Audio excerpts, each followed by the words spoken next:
Tonight on Gay Timeline, we are turning back the clock to Victorian England, where doctors carried scalpels and theories about the human body that would make modern surgeons weep.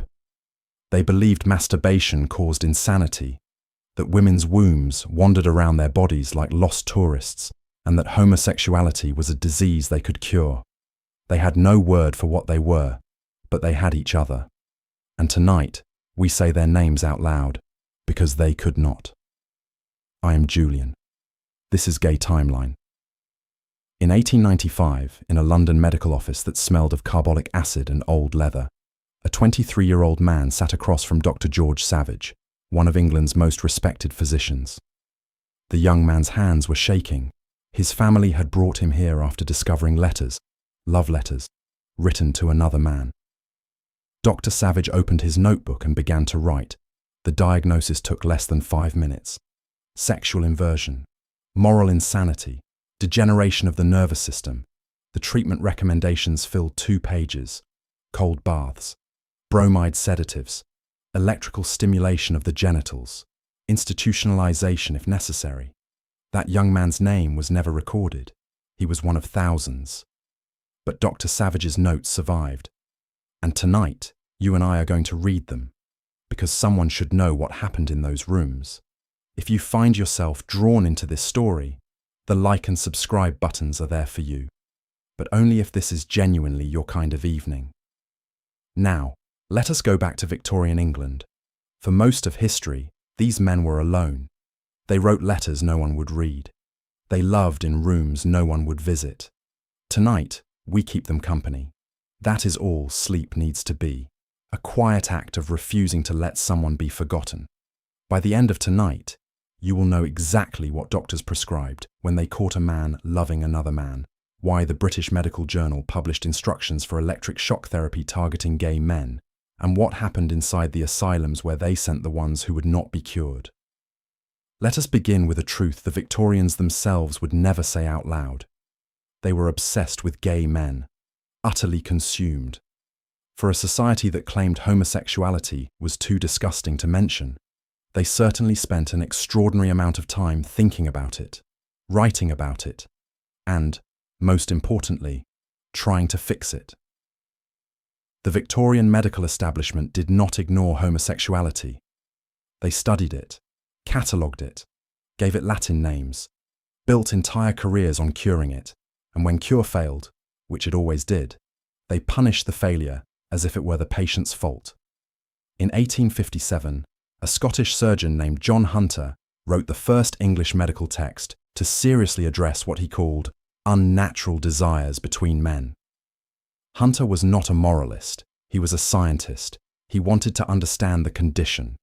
His conclusion, after examining several patients, was that the affliction resided in the nerves. Specifically, he believed that excessive masturbation in youth had weakened the nervous system to the point where it could no longer distinguish appropriate from inappropriate objects of desire. The treatment he recommended was rest, cold baths, and a diet free of spices or stimulating foods. If that failed, he suggested bleeding. Hunter genuinely believed he was helping. That is the most haunting part. These doctors were not monsters. They were men of science, armed with the best theories of their age, trying to heal what they saw as suffering. They simply had no idea what they were actually doing. By the 1870s, the medical discourse had shifted. German and Austrian doctors, Richard von Krafft-Ebing, Karl Westphal, Magnus Hirschfeld, were publishing case studies of what they called contrary sexual feeling and the third sex. These texts made their way to England. British doctors read them, and British doctors began to see patients everywhere. In 1871, Dr. James Crichton Browne, director of the West Riding Lunatic Asylum, published a paper titled Notes on Cases of Sexual Perversion. He had examined 14 men over the course of 2 years. All had been brought to him by families who had discovered their sons or brothers in compromising situations. Crichton Browne's observations are chilling in their clinical detachment. He measured skull circumferences. He noted the pitch of voices. He examined genitals for signs of what he called developmental arrest, the belief that gay men had somehow failed to fully mature into proper males. His recommended treatment was institutional confinement, a strict regimen of physical labour, and, this is where it gets dark, what he termed corrective associations with women. Several of his patients were forced into supervised encounters with female prostitutes, under the belief that exposure to the correct stimulus would reawaken dormant heterosexual instincts. One patient, identified only as Ellis, aged 22, was subjected to this treatment 6 times over 3 months. Crichton Brown's notes record that the patient became severely depressed and eventually attempted to take his own life. The doctor's conclusion was that the case represented an advanced stage of degeneration, likely incurable. Ellis survived the suicide attempt. He was transferred to a long-term asylum. There is no record of what happened to him after that. Now here is what you need to understand about Victorian medical theory. It was not built on evidence. It was built on fear. The Victorians believed that civilization was fragile, that the human race could degenerate, could slide backward into savagery if moral and physical hygiene were not maintained. Homosexuality was seen as both symptom and cause of this degeneration. A man who loved men was not just sinning, he was threatening the biological future of the species. This was eugenics before eugenics had a name, and it justified everything doctors did next. In 1882, a young doctor named George Beard published a book in New York that would become a sensation in England. It was called American Nervousness. Beard argued that modern life, cities, factories, telegraphs, the speed of everything, was exhausting the nervous system. People were running out of nervous energy. And when that happened, all sorts of perversions emerged. Homosexuality was high on his list. The solution, Beard argued, was rest, isolation, and a return to simpler living. British doctors loved this theory. It explained everything. Why were there so many inverts in London? Because London was overstimulating. Why were upper-class men particularly susceptible? Because they lived lives of mental strain and insufficient physical labour. The prescription practically wrote itself. Remove the patient from the city, put him to work on a farm, eliminate all stimulation, and wait for nature to correct itself. This treatment was called the rest cure when applied to women. When applied to men suspected of sexual inversion, it was less poetically named. It was simply called isolation therapy, and it was hell. Let me introduce you to someone whose name we do know. Frederick Park. In 1870, Park was arrested outside a London theatre while dressed in women's clothing. He was 22. His companion, Ernest Bolton, was 21. They had been attending the theatre in drag for months, campy, theatrical, utterly unashamed. They called each other Fanny and Stella. The press called them the he-she ladies. The state called them criminals. Park and Bolton were not charged with sodomy. Prosecutors could not prove sexual contact.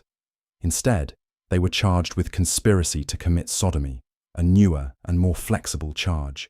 The case became a sensation.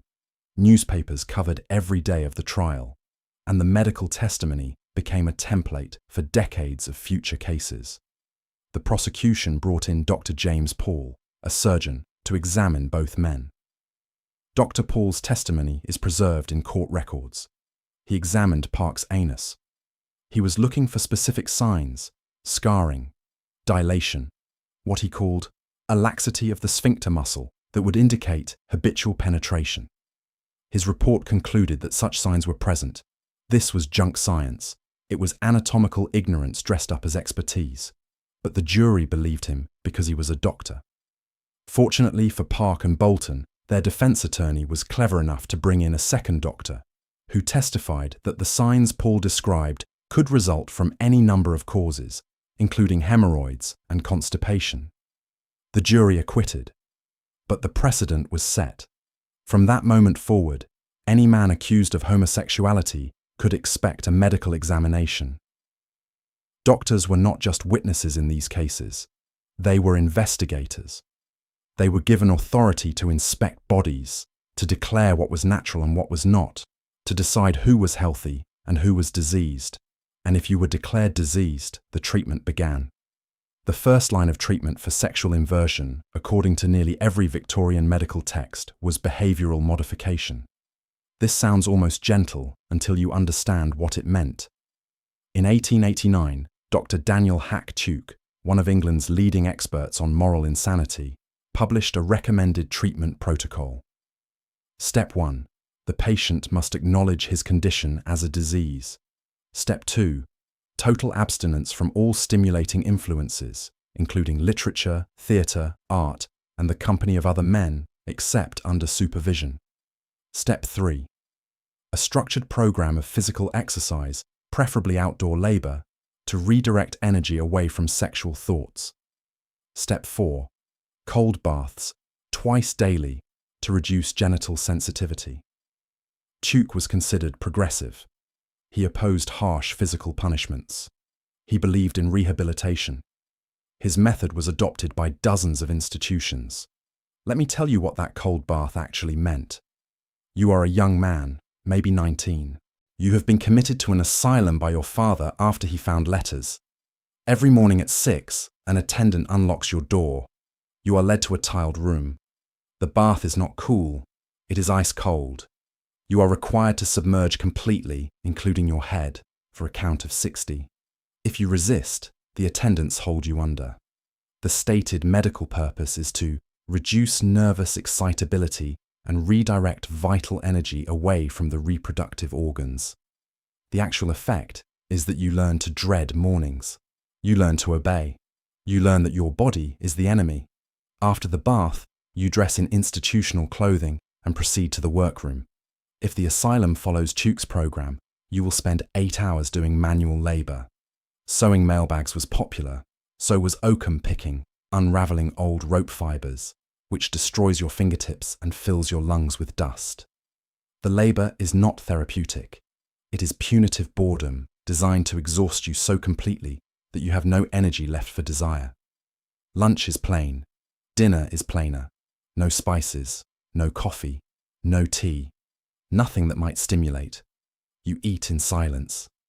In the evening, you are allowed 1 hour of supervised reading. The books are carefully selected. Religious texts, moral philosophy, nothing that might inflame the imagination. Then bed, lights out at 8. This continues for months, sometimes years. And if you do not improve, if you are caught writing another letter, if you are found in the room of another patient, if you fail in any way to demonstrate successful correction, the treatment escalates. Dr. Tuke himself acknowledged that behavioural methods had a high failure rate. In an 1892 lecture, he admitted that the invert, once established in his condition, is remarkably resistant to moral suasion. His solution was not to question the treatment, it was to try something stronger. Enter electricity. The use of electrical stimulation in Victorian medicine predates the treatment of homosexuality. Doctors had been using electrical shocks for everything from paralysis to depression since the 1850s. The theory was that electricity could stimulate dormant nerves, restore proper function, wake up parts of the body that had fallen asleep. In the 1880s, someone had an idea.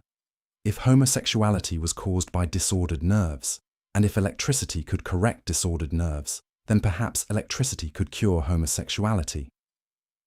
The first published case study appeared in 1884 in the British Medical Journal. Dr. Samuel Solly reported treating a 24-year-old man who had confessed to habitual self-abuse and attraction to his own sex. Solly's treatment involved attaching electrical wires to the patient's lower back and genitals, then administering shocks of increasing intensity over the course of 6 weeks. The patient, Solly reported, showed marked improvement. He claimed the attractions had ceased. What Solly did not report, but what we can guess, is that the patient had simply learned to lie. To say whatever the doctor wanted to hear. To perform heterosexuality convincingly enough to be released.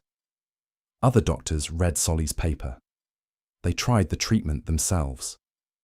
By 1890, Electrical aversion therapy for sexual inversion was being practiced in at least a dozen institutions across England. The method varied, but the core principle was the same. Associate homosexual thoughts with pain, and the thoughts will stop. One version of the treatment worked like this. The patient is seated in a chair. Wires are attached to his genitals. He is shown images or told to imagine scenarios, sometimes involving men, sometimes involving women. When he reports arousal to a male image, he is shocked. When he reports arousal to a female image, he is not. The session lasts an hour. It is repeated 3 times a week. Another version was simpler and crueler. The patient is shocked at random intervals, with no images, no conditioning, just pain. The theory here was that generalizing the pain response would break the association between any sexual thought and pleasure. This approach had no basis even in the pseudoscience of the time. It was just punishment with a medical excuse. The machine most commonly used was called a Faradic battery. It produced an interrupted direct current that caused sharp, stabbing pain. Some doctors preferred a galvanic battery, which produced a steady current that caused a burning sensation. The intensity was adjustable. The doctor controlled it. The patient had no say. There is a case file from 1891, preserved in the archives of Bethlehem Royal Hospital, that records the treatment of a man named Arthur B. Arthur was 31, a clerk, committed by his employer after a relationship with a co-worker was discovered. He was subjected to electrical treatment for 14 weeks. The file includes his own written account, because Bethlehem sometimes allowed patients to write statements. Arthur wrote, "I would tell them I was cured after the first week, but they did not believe me. They said I was only saying it to escape. They were correct, but I do not know what else I was supposed to do." Arthur was eventually released. He promptly left England and moved to France. He never returned. Here is the question no Victorian doctor seems to have asked. If your treatment only works when the patient lies to you, is it working? But electricity was not the worst of it. Some doctors believed that if the problem was physiological, rooted in the body itself, then the solution must be surgical. In 1893, a German surgeon named Eugen Steinach proposed that homosexuality was caused by malformed or underactive testes.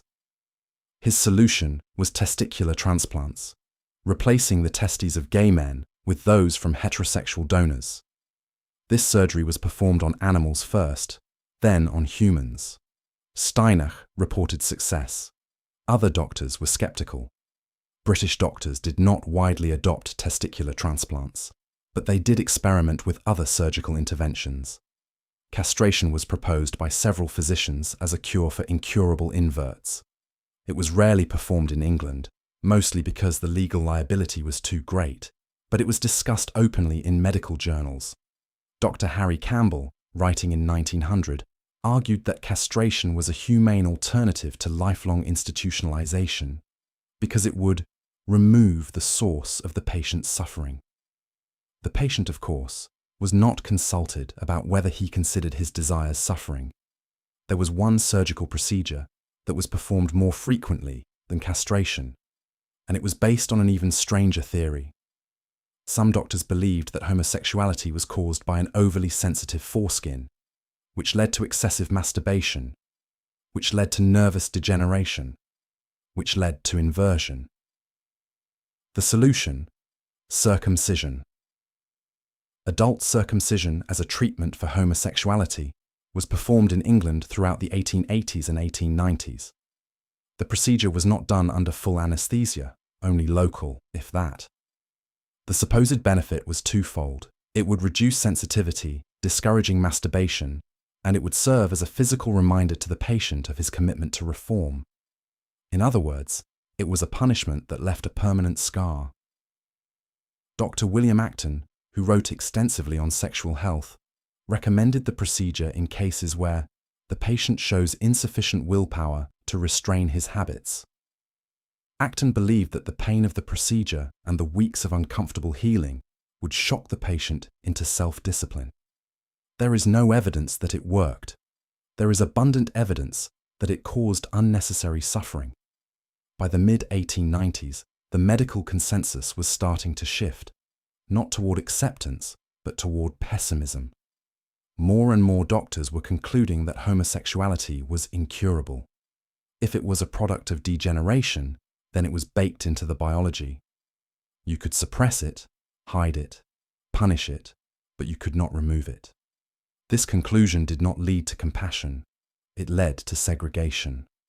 The logic went like this. If inverts cannot be cured, they must be contained. If the condition is hereditary, and many doctors believed it was, then inverts must not be allowed to reproduce. And if the presence of inverts in society might corrupt otherwise healthy young men, then they must be removed from circulation entirely. The asylum system expanded. By 1895, England had over 100 institutions that accepted patients classified as morally insane or sexually deviant. Some were private, expensive, marketed to wealthy families who wanted discretion. Others were public, overcrowded, nightmares of neglect. All of them held men whose only crime was loving other men. Let me take you inside one. In 1896, a journalist named Edward Carpenter, himself a gay man, though he lived carefully, managed to visit Colney Hatch Lunatic Asylum in North London. He did not publish what he saw until years later, when he was safely out of reach of prosecution. His account is one of the few civilian descriptions we have of what these places were actually like. Carpenter described a ward that held approximately 40 men, all classified as moral degenerates or sexual inverts. They slept in a long room lined with iron beds. There was one attendant for every 20 patients. The windows were barred. The door was locked from the outside. In the morning, the men were roused at 5 and taken to a washroom where they bathed in shared cold water. Breakfast was porridge. Then they were divided into work groups. Some were sent to the asylum farm to dig ditches or haul stones. Others worked in the laundry, standing over boiling vats for hours. A few, the ones deemed least dangerous, were assigned to cleaning the wards. The work was hard, repetitive, and deliberately exhausting. The goal was not productivity. The goal was to tire the men so completely that they would have no energy for anything else. No conversation, no intimacy, no trouble. Lunch was bread and broth. Dinner was the same. Once a week, there was meat, though Carpenter noted it was of a quality I would not feed to a dog. In the evening, the men were locked in the ward again. There was no entertainment, no books except the Bible, no visitors except on Sundays, and only if family chose to come. Most families did not. To have a relative in an asylum for sexual inversion was a profound source of shame. Many men were simply abandoned. Carpenter wrote, "I spoke to one man who had been there for 11 years. He did not remember what he had done to deserve this. He knew only that his father had signed the papers and no one had ever come to take him home. That man's name was not recorded. He was a number in the ledger. He was 34 years old. Here is what haunts me about this. These men were not sentenced by courts. They were not convicted of crimes. They were committed by families, on the recommendation of doctors, under laws that allowed involuntary institutionalization for moral insanity. There was no trial, no defense, no appeal, a signature on a form, and you disappeared. The legal standard for commitment was shockingly low. In most cases, all that was required was the testimony of 2 doctors stating that the individual posed a danger to himself or to public morals. What constituted danger? That was left to the doctors to decide. And doctors in the 1890s believed that homosexuality itself was inherently dangerous, to the individual's soul, to the moral health of society, to the future of the race. So a father who discovered his son's letters could visit a doctor. The doctor would interview the son. If the son admitted his feelings or refused to deny them convincingly, the doctor could declare him a danger. A second doctor would concur. The papers would be signed, and the son would be taken to an asylum, sometimes the very same day. There was no limit on how long you could be held. Technically, you could be released when the doctors determined you were cured. But if the doctors believed homosexuality was incurable, then cure was impossible. Some men stayed for decades, some died inside. The death rate in Victorian asylums was astonishingly high. Tuberculosis was rampant, so was pneumonia. The cold baths, the poor diet, the lack of medical care for actual physical illnesses, all of it contributed. But many deaths were not from disease, they were from despair. Suicide was common enough that asylum architecture took it into account. Bars on windows, removal of belts and shoelaces, constant surveillance. But men still found ways. Some refused food until they starved. Some saved up their sedatives and took them all at once. Some simply walked into the cold bath and did not come up. The records list these deaths as sudden decline, or melancholia, or exhaustion of vitality. They do not say what we know to be true. These men were killed by the treatment meant to cure them. Now let us talk about drugs. Because electricity and isolation and surgery were not the only tools in the Victorian doctor's bag. They also had chemistry. Bromide was the first-line medication for any condition involving nervous excitement or sexual excess. Potassium bromide, sodium bromide, it did not matter. The effect was the same. Bromide is a sedative. It slows the brain. It suppresses arousal. In small doses, it might help you sleep. In the doses prescribed to sexual inverts, it turned you into a ghost. Dr. Henry Maudsley, one of the most influential psychiatrists of the Victorian era, recommended bromide treatment for inverts at a dosage of 30 grains 3 times daily. That is nearly 3 grams per day. For context, modern medicine considers anything over 1 gram per day toxic. Bromide accumulates in the body. It does not flush out quickly. Taken at Maudsley's recommended dosage for weeks or months, it causes bromism, a poisoning syndrome that includes confusion, memory loss, tremors, hallucinations, and severe depression.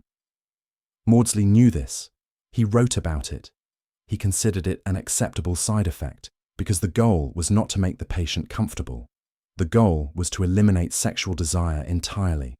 If the patient became sluggish and dull in the process, that was a sign the treatment was working. One asylum doctor, whose name I will not honor by repeating, wrote in an 1897 case file, "The patient no longer exhibits interest in anything, including food. He sits quietly and stares."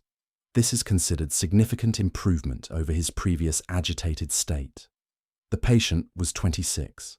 He had been lively, artistic, and in love with a man who worked at the same printing house. Now he sat and stared. The doctor called it progress. Bromide was not the only drug. Chloral hydrate was used to knock patients out entirely when they became what doctors called unmanageable. Cannabis indica, yes, cannabis, was sometimes prescribed in the belief that it would redirect sexual energy into dreamlike passivity.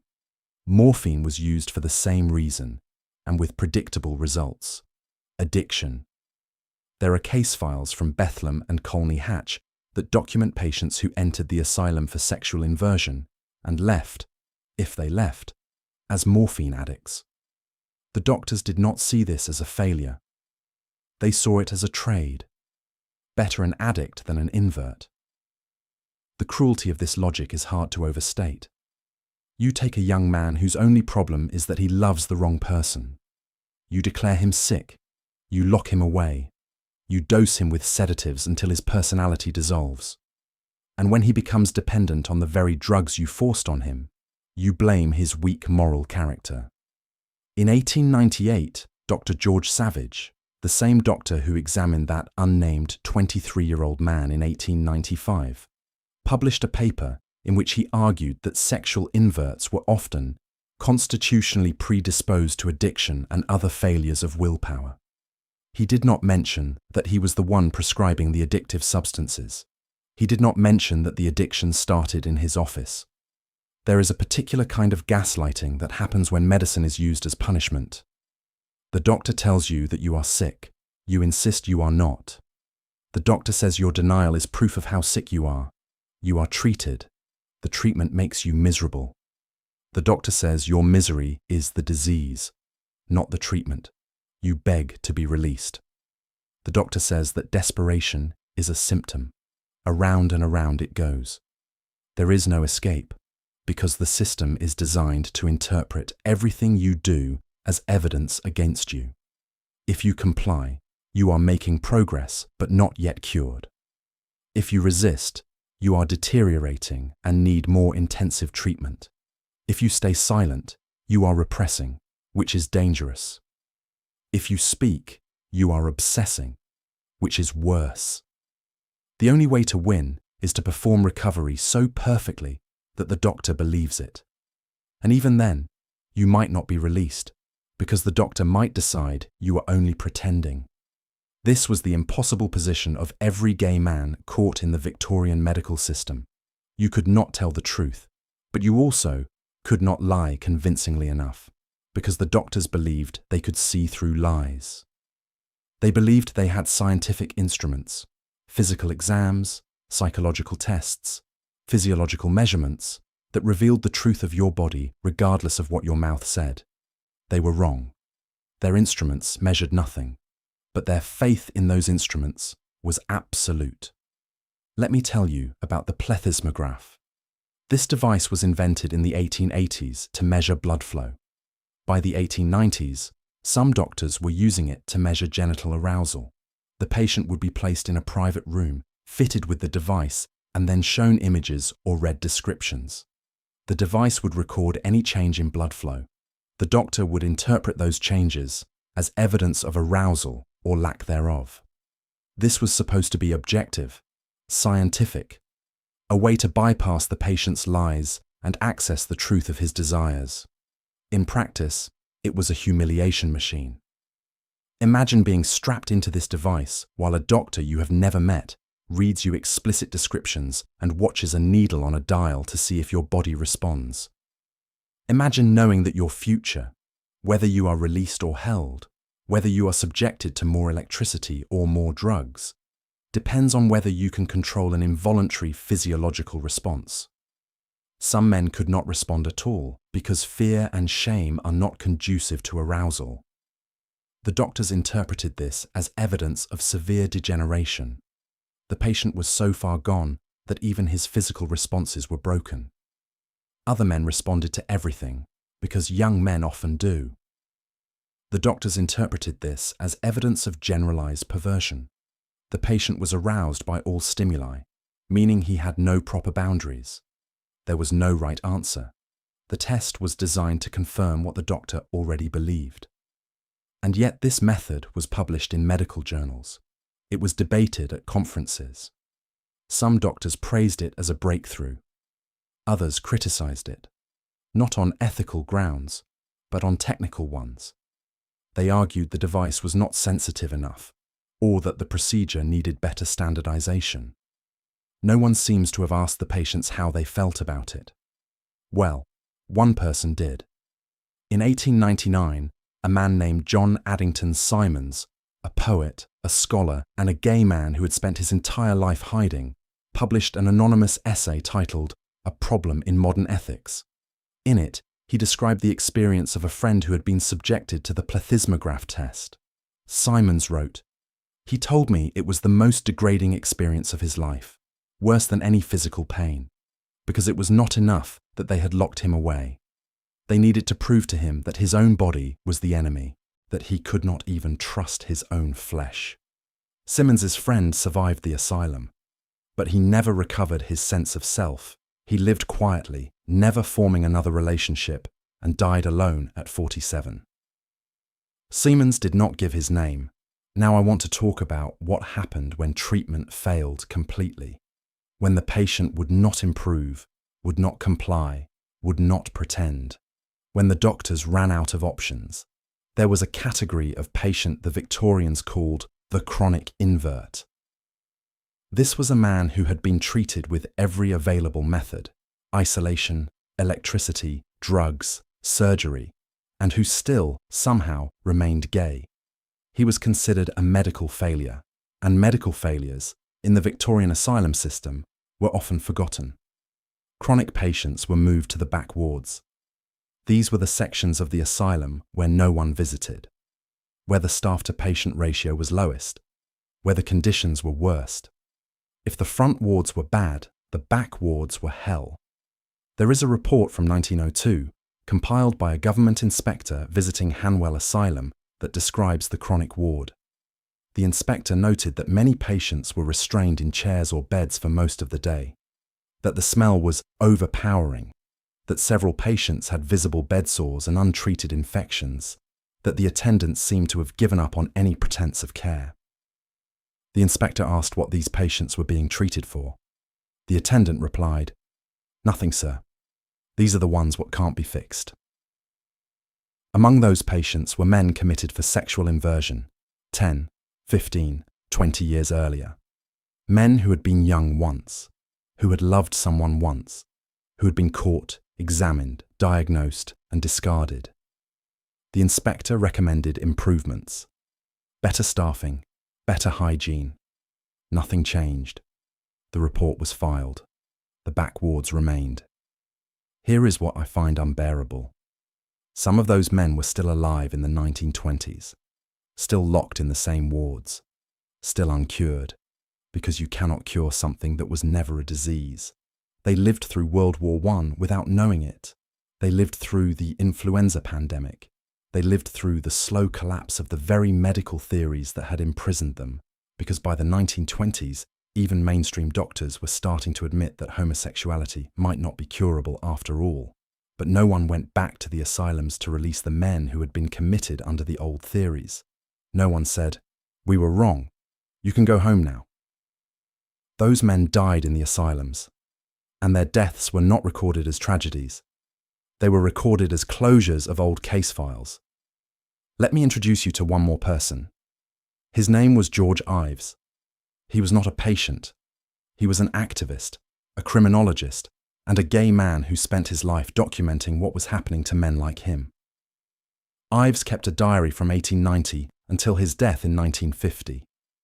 In it, he recorded the stories of dozens of men who had been committed, treated, and broken by the medical system. He interviewed families. He visited asylums when he could get permission. He corresponded with doctors, pretending to be a neutral researcher, and collected their case notes. In 1895, Ives wrote, "I have now spoken to 12 men who were subjected to electrical treatment. Not one was cured, not one was improved. Every single one was worse, more fearful, more despairing, more convinced of his own worthlessness than before the treatment began. And yet the doctors publish papers claiming success." Ives understood what was happening. The doctors were not measuring cure. They were measuring compliance. A man who learned to lie, who performed heterosexuality convincingly, who stopped fighting, that man was considered cured. Never mind that the moment he was released, he went right back to loving men. Never mind that the treatment had taught him only shame and silence. The doctors got to claim success. The patient got to live in hiding. Ives tried to publish his findings. No journal would accept them. He tried to present at medical conferences. He was denied. He tried to bring his evidence to Parliament. He was ignored. Because George Ives was himself a known invert. He had never been committed, but he was open enough that his sexuality was an open secret among those who knew him. And that meant his testimony was suspect. The very people who could speak to the truth of what was happening were disqualified from speaking by the fact that they were gay. So Ives kept his diary. He documented everything, and he waited for a time when someone might listen. That time did not come in his lifetime. Ives died in 1950, his diaries unpublished. They were eventually donated to the Harry Ransom Center at the University of Texas, where they sat in a box for decades. Researchers started examining them seriously in the 1990s. What they found was a meticulous, heartbreaking record of medical abuse that had been ignored for a century. Ives recorded names, dates, institutions, treatments, outcomes. He recorded which doctors were the cruelest, which asylums had the highest death rates, which families fought to get their sons back, and which families never visited. He also recorded something else. He recorded love. In the margins of his case notes, Ives would sometimes add a line or two about who the patient had loved.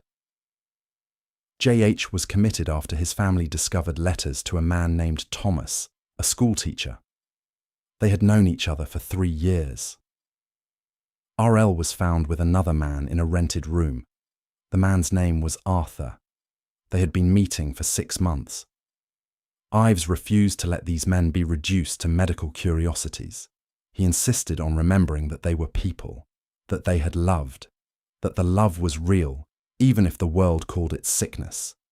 Now let us talk about what happened outside the asylums, because not every gay man who was caught ended up institutionalized. Some were treated as outpatients. Some were given prescriptions and sent home with instructions. Some were placed under the care of private doctors who promised discretion. This sounds better. It was not. Outpatient treatment for sexual inversion in the 1890s meant regular visits to a doctor's office. It meant submitting to examinations. It meant taking whatever drugs the doctor prescribed. And it meant living under constant surveillance, because the doctor would often require reports from family members about the patient's behavior. One common arrangement was this: a young man is discovered by his family. The family consults a doctor. The doctor agrees to treat the young man at home, on the condition that he live under strict rules. No going out alone, no male friends, no employment that might bring him into contact with other inverts. The young man must account for his time, his correspondence, his reading material. If he breaks the rules, he is committed. This was presented as a merciful alternative. The young man got to stay home. He did not have to go to an asylum, but the cost was total submission. His life was no longer his own. Every choice was monitored. Every desire was pathologized. He lived in a prison that looked like a house. Dr. Charles Mercier, a prominent psychiatrist, recommended this approach in his 1890 textbook, Sanity and Insanity. He argued that many inverts could be managed at home if the family was willing to enforce proper discipline. He provided a sample contract that families could use. The patient would sign it, agreeing to abide by all restrictions. If he violated the contract, the family had legal grounds to commit him without further evaluation. This contract stripped gay men of their autonomy while maintaining the appearance of choice. You could choose to stay home, as long as you agreed to live as a prisoner. It was coercion dressed up as compassion. And the drugs, the outpatient prescriptions, they were the same ones used in asylums. Bromide, chloral hydrate, whatever would sedate, suppress, erase. There is a case documented by Dr. Mercier himself, in which he treated a 19-year-old man under this outpatient arrangement. The young man took bromide daily for 2 years. Mercier's notes describe him as markedly improved, no longer exhibiting inappropriate enthusiasms or attachments. What the notes do not say is that the young man had become so lethargic he could barely get out of bed.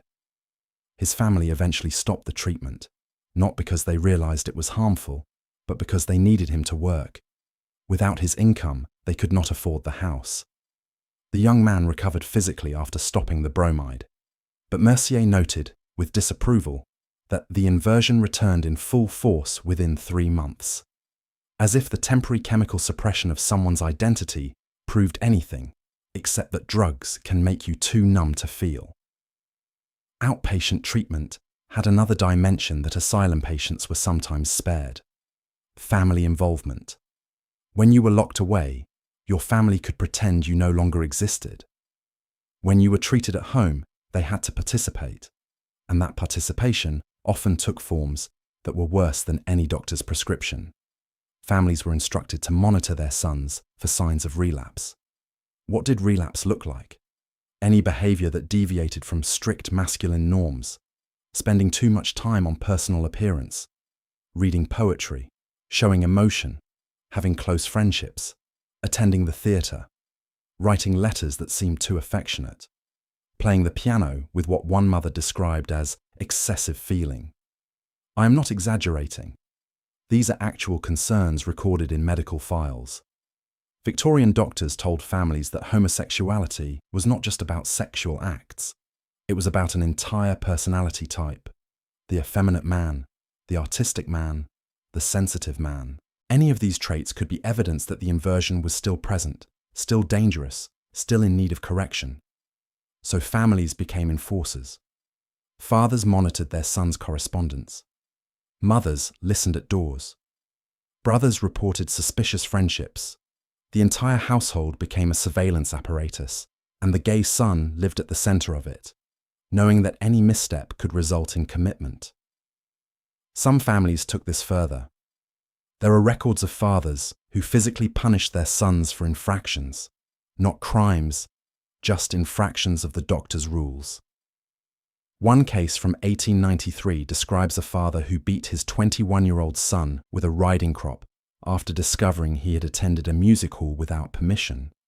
The son reported the beating to the local magistrate. The magistrate dismissed the complaint on the grounds that the father was acting on medical advice to correct a moral defect. The son was later committed to an asylum, not for being gay, the family had managed to keep that quiet, but for the depression that resulted from years of this treatment. The admission papers list his condition as melancholia. They do not mention the beatings. Another form of outpatient treatment was what doctors called directed heterosexual exposure. This is a clinical term for something deeply disturbing. The idea was that if a gay man could be induced to have sexual contact with a woman, his natural instincts would awaken and override the inversion. Some doctors arranged for prostitutes. The patient would be taken to a brothel, often by the doctor himself or by a family member, and instructed to have intercourse. The assumption was that once he experienced heterosexual sex, he would realize what he had been missing. This was assault. Let me be clear. Forcing someone into a sexual situation they do not want is assault, regardless of the justification. But Victorian doctors did not see it that way. They saw it as treatment. They billed for it. There are case notes that describe these encounters in horrifying detail. One doctor wrote about a patient who became violently ill and had to be removed from the establishment before the act could be completed. The doctor's conclusion was that the patient's inversion was more severe than initially assessed. Not that the treatment was barbaric, not that forcing someone into sex might be traumatic, just that the patient was sicker than expected. Another doctor described a patient who went through with the encounter, but afterwards attempted suicide. The doctor noted this as an unfortunately dramatic response and recommended increased sedation. He did not recommend stopping the heterosexual exposure. He recommended doing it again, but with the patient more heavily drugged first. I need you to sit with that for a moment. These were respected physicians. They published in major journals. They lectured at universities. And they thought it was acceptable to drug a suicidal man and force him into sex as treatment. The worst part is that some families paid significant amounts of money for this. Private doctors charged high fees for what they marketed as discreet, effective treatment. They promised that with the right intervention, a son could be made normal, and desperate families believed them. There is a heartbreaking letter preserved in the archives of the Royal College of Physicians. It was written in 1896 by a mother to Dr. George Savage. She writes, "We have spent over £300 on treatments for our son. He has been to 4 different doctors. He has taken every medicine prescribed. He has tried to do everything asked of him, but he remains unchanged. I am beginning to wonder if we have been misled. Is there truly no hope? Or have we simply not found the right doctor yet?" Dr. Savage's reply is also preserved. He tells her that her son's case is likely incurable, but that she should not give up hope entirely. He recommends one more course of treatment, 6 months in a private sanatorium he is affiliated with. The cost would be £50 per month. He assures her this is the best chance. The mother paid. The son spent 6 months in the sanatorium. He was no different at the end. The family was significantly poorer, and Dr. Savage moved on to the next patient. This was the medical economy of conversion therapy in Victorian England. Doctors made money, families spent fortunes, and gay men suffered through treatments that never worked because they were never meant to work. They were meant to punish, to control, to extract wealth from shame. Now let us talk about the men who resisted, because not everyone complied. Not everyone broke under the pressure. Some men fought back, even when fighting back was nearly impossible. Resistance in a Victorian asylum or under outpatient treatment took different forms. Sometimes it was overt, refusing to take medication, refusing to participate in therapy sessions, refusing to admit that anything was wrong.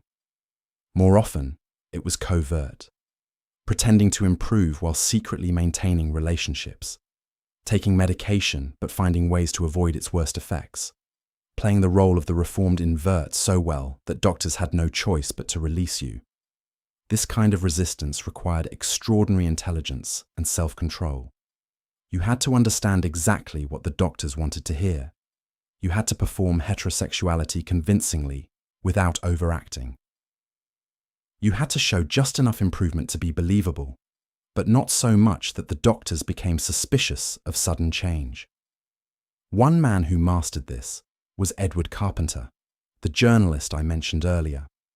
Carpenter was never institutionalized, but he was examined by doctors on several occasions after complaints from neighbors about his household. He lived openly with a male partner, which was legal, but socially scandalous. Carpenter understood how to talk to doctors. He would acknowledge that his feelings were unusual, but frame them as philosophical rather than sexual. He would cite ancient Greek philosophy. He would present himself as an intellectual studying human nature, not a degenerate acting on base instincts. This strategy worked because it appealed to Victorian class prejudices. Educated men were given more leeway. If you could demonstrate that you were thoughtful, articulate, and knowledgeable, doctors were more likely to classify you as an interesting case study rather than a dangerous deviant. Carpenter was never treated because he never allowed himself to be categorized as someone who needed treatment. But Carpenter had advantages most gay men did not. He had money. He had education. He had a public reputation as a writer. Most importantly, he had no family willing to sign commitment papers. His parents were dead. He was financially independent. No one had the legal authority to force him into an asylum. Most gay men caught by the medical system had none of those protections. They were young. They were dependent on families. They had no resources to fight back, and so they had to find other ways to survive. Some men formed underground networks. In the asylums, despite the surveillance and the rules, patients found ways to communicate. They developed codes, they passed notes, they created alliances that helped them endure. George Ives documented several of these networks in his diaries. He corresponded with men who had been institutionalized, and they told him how they survived. One man described a system where patients would use specific phrases during group sessions to signal to each other. "I dreamed of the old house last night" meant, "I need help." "The weather has been unusually fine" meant, "I have information to share." "I miss my mother's cooking" meant, "I am planning something."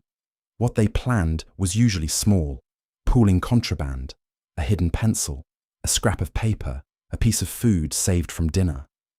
Sometimes they planned resistance to a particularly cruel attendant. Sometimes they just planned moments of connection, finding ways to be in the same room, to have a conversation, to remind each other that they were still human. These networks were dangerous. If discovered, the participants would be separated, punished, sometimes subjected to more intensive treatment. But they existed anyway, because human beings have an extraordinary capacity to find each other, even in the worst circumstances.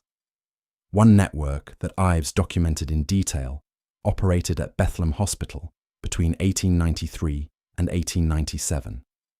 It involved 7 men, all committed for sexual inversion, who managed to coordinate their work assignments so they could see each other daily. They communicated through a system of knocks on pipes that ran through the building. They had an elaborate code.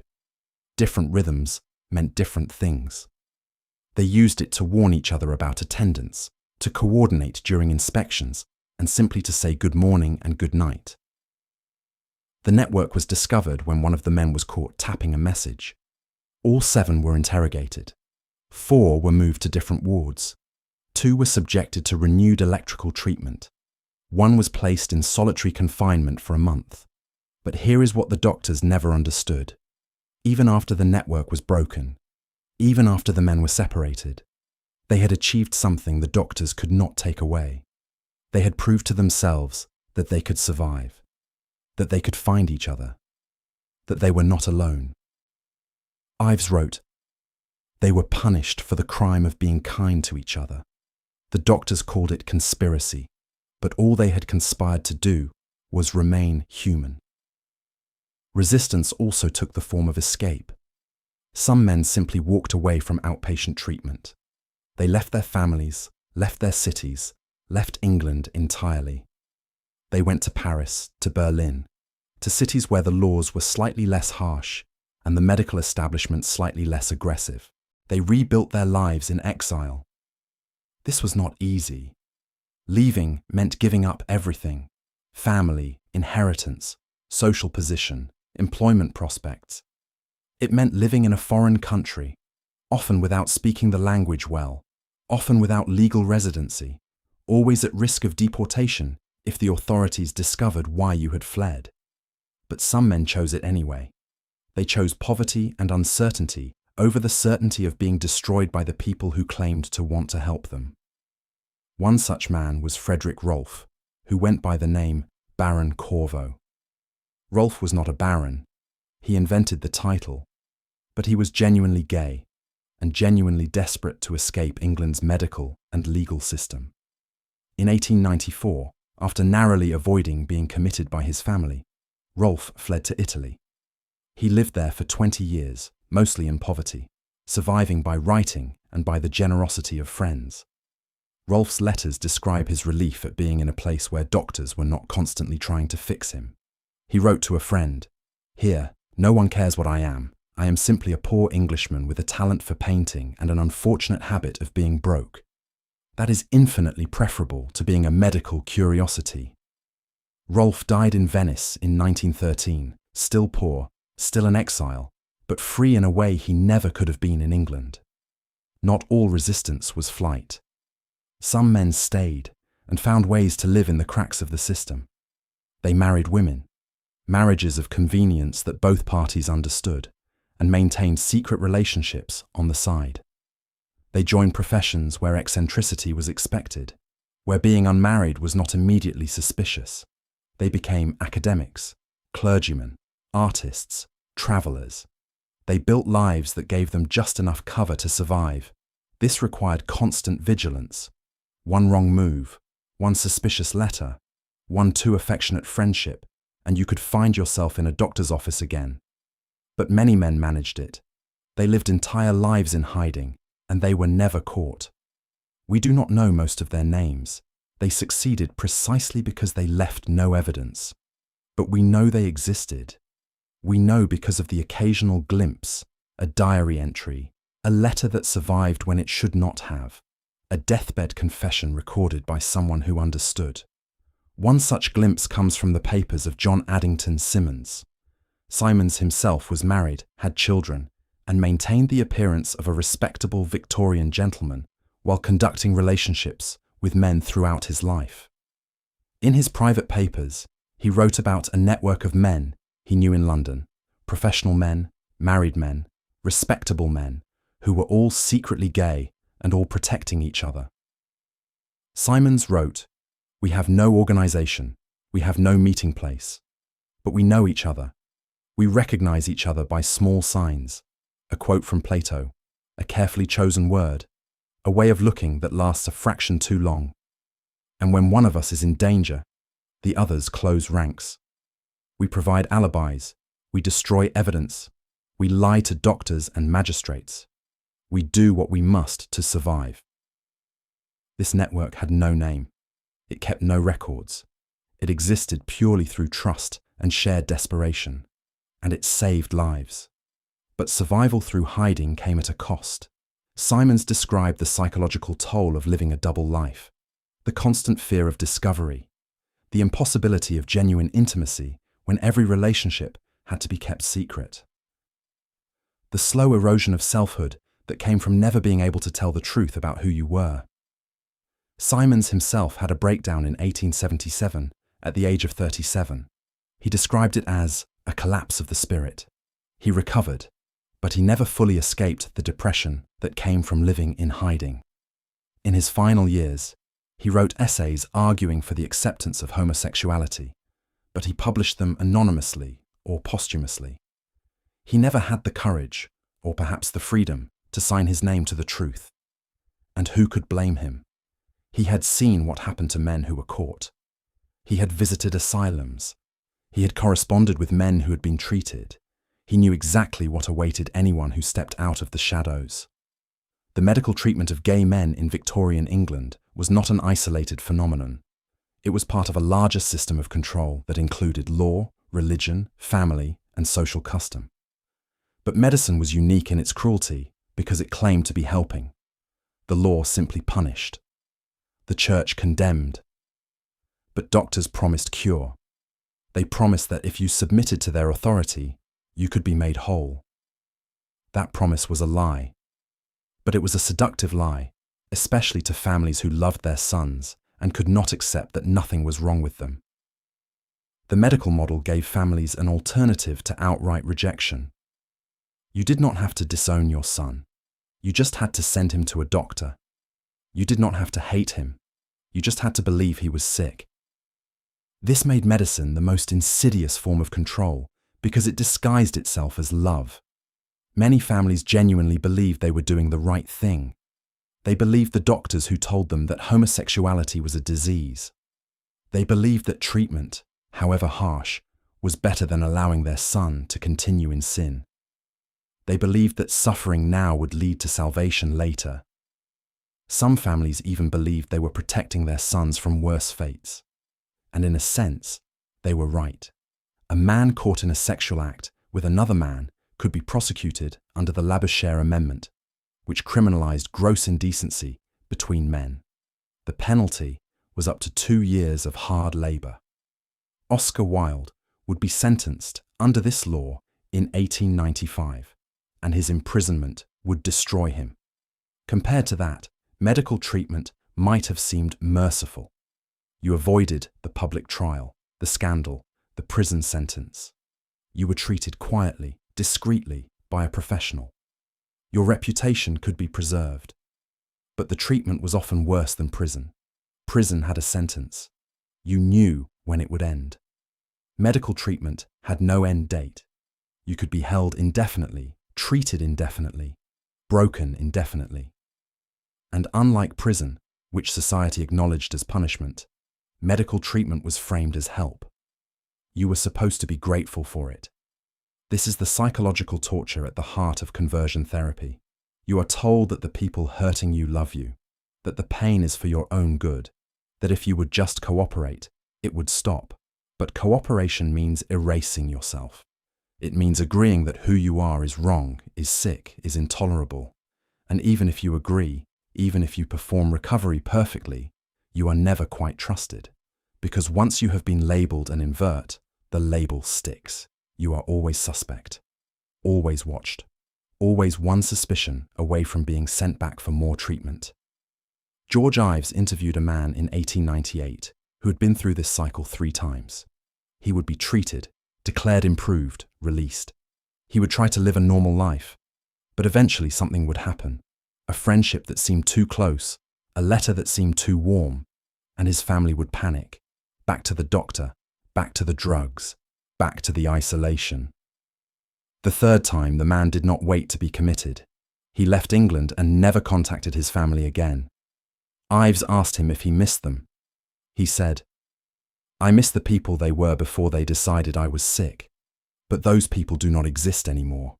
Now they are just strangers who want to hurt me and call it love." That is what the medical model did. It turned families into instruments of harm. It made love conditional on erasure. It told gay men that they could be accepted only if they stopped being gay, which is to say, they could never be accepted at all. Now let me tell you about what happened when the treatment killed someone.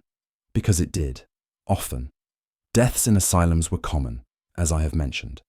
But there were also deaths that occurred during treatment, directly caused by the treatment, undeniable and immediate. In 1891, a 20-year-old man named Thomas Kershaw died during electrical treatment at a private clinic in London.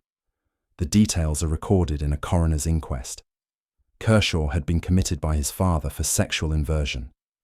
He was being treated with electrical stimulation 3 times per week. On the day of his death, the doctor increased the intensity of the current, believing that previous sessions had been too mild to be effective.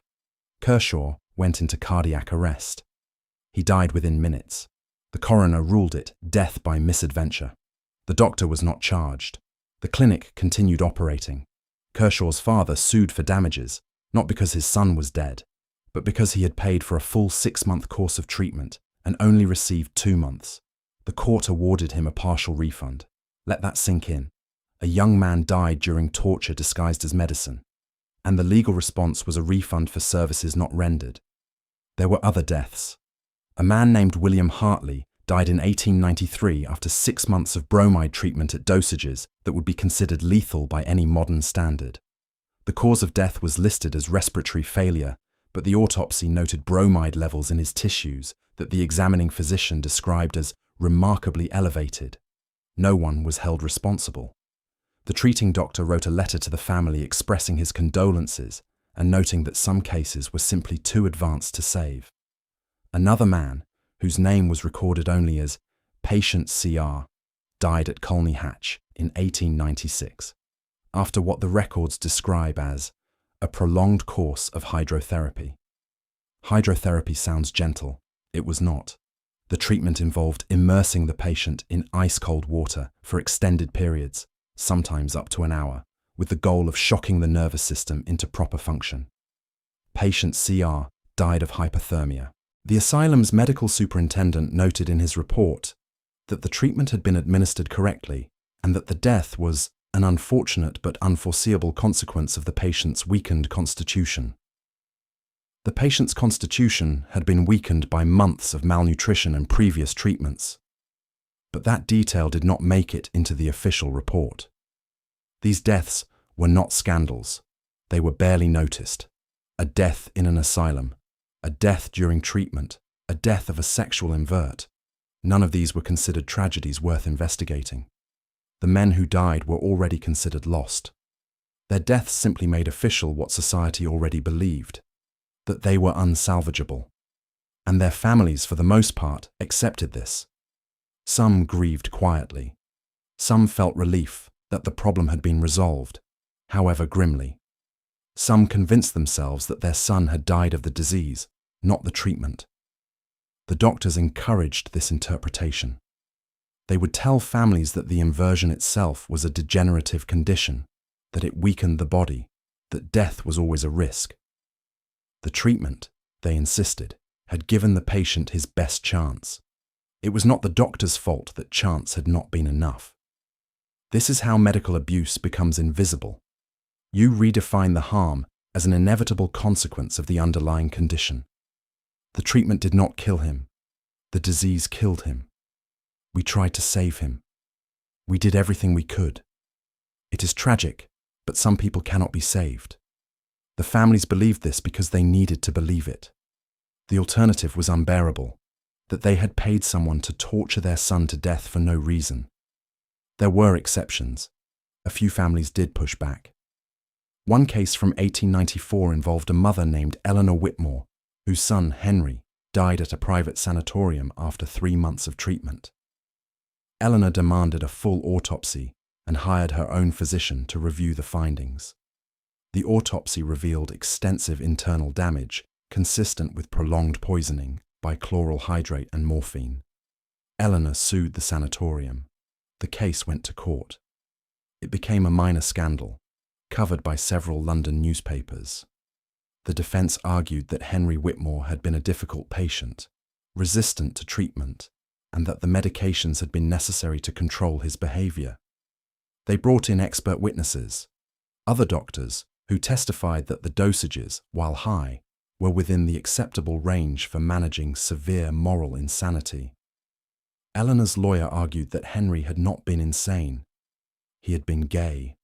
That was not a crime, not a disease, and certainly not something that justified poisoning a young man to death.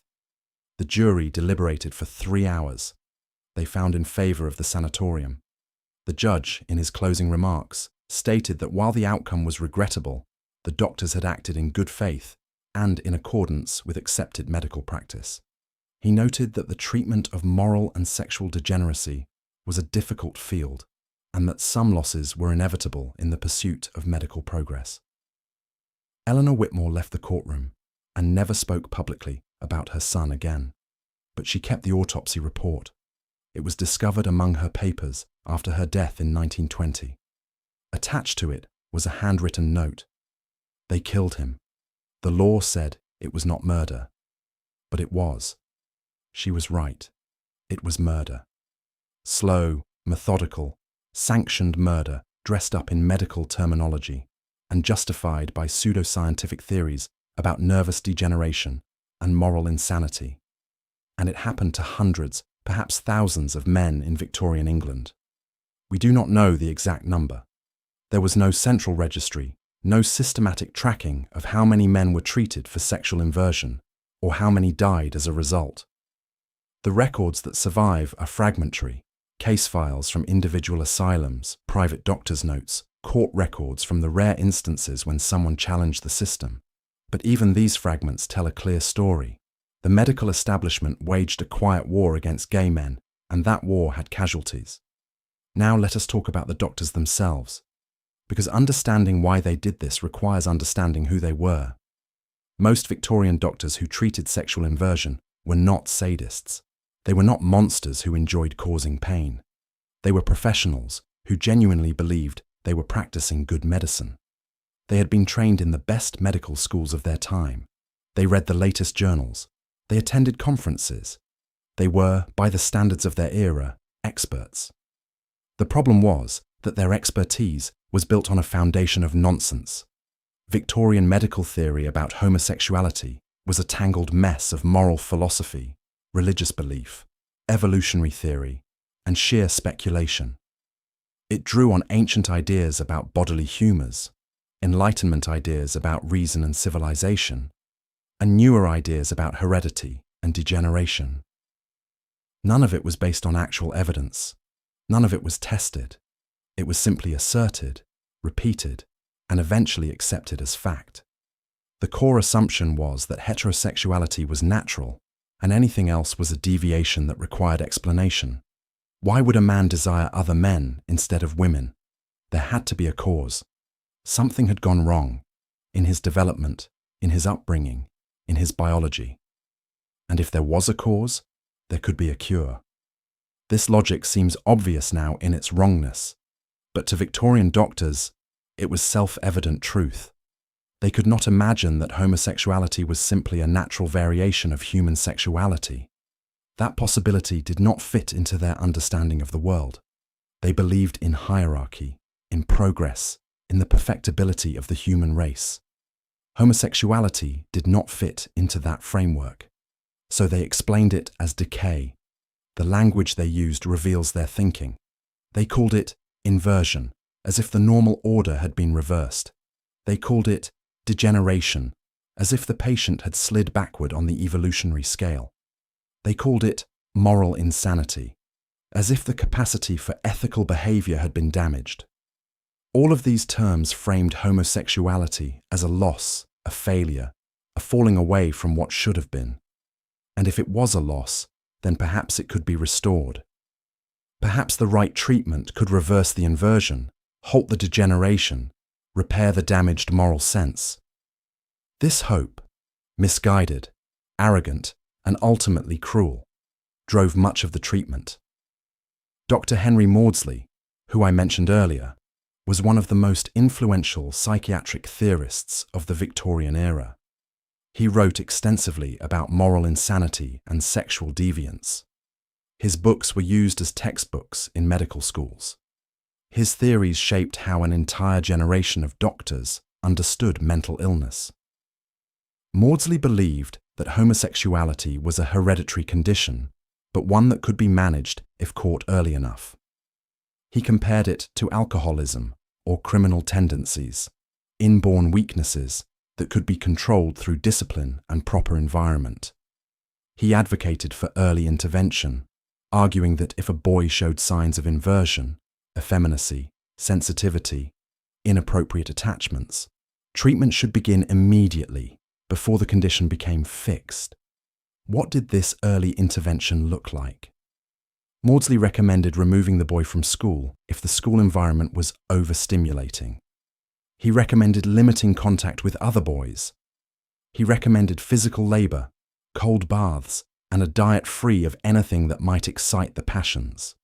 He recommended, in other words, isolating a child and subjecting him to a regime designed to suppress any spark of personality. Maudsley's recommendations were widely adopted. Private schools began watching for signs of inversion.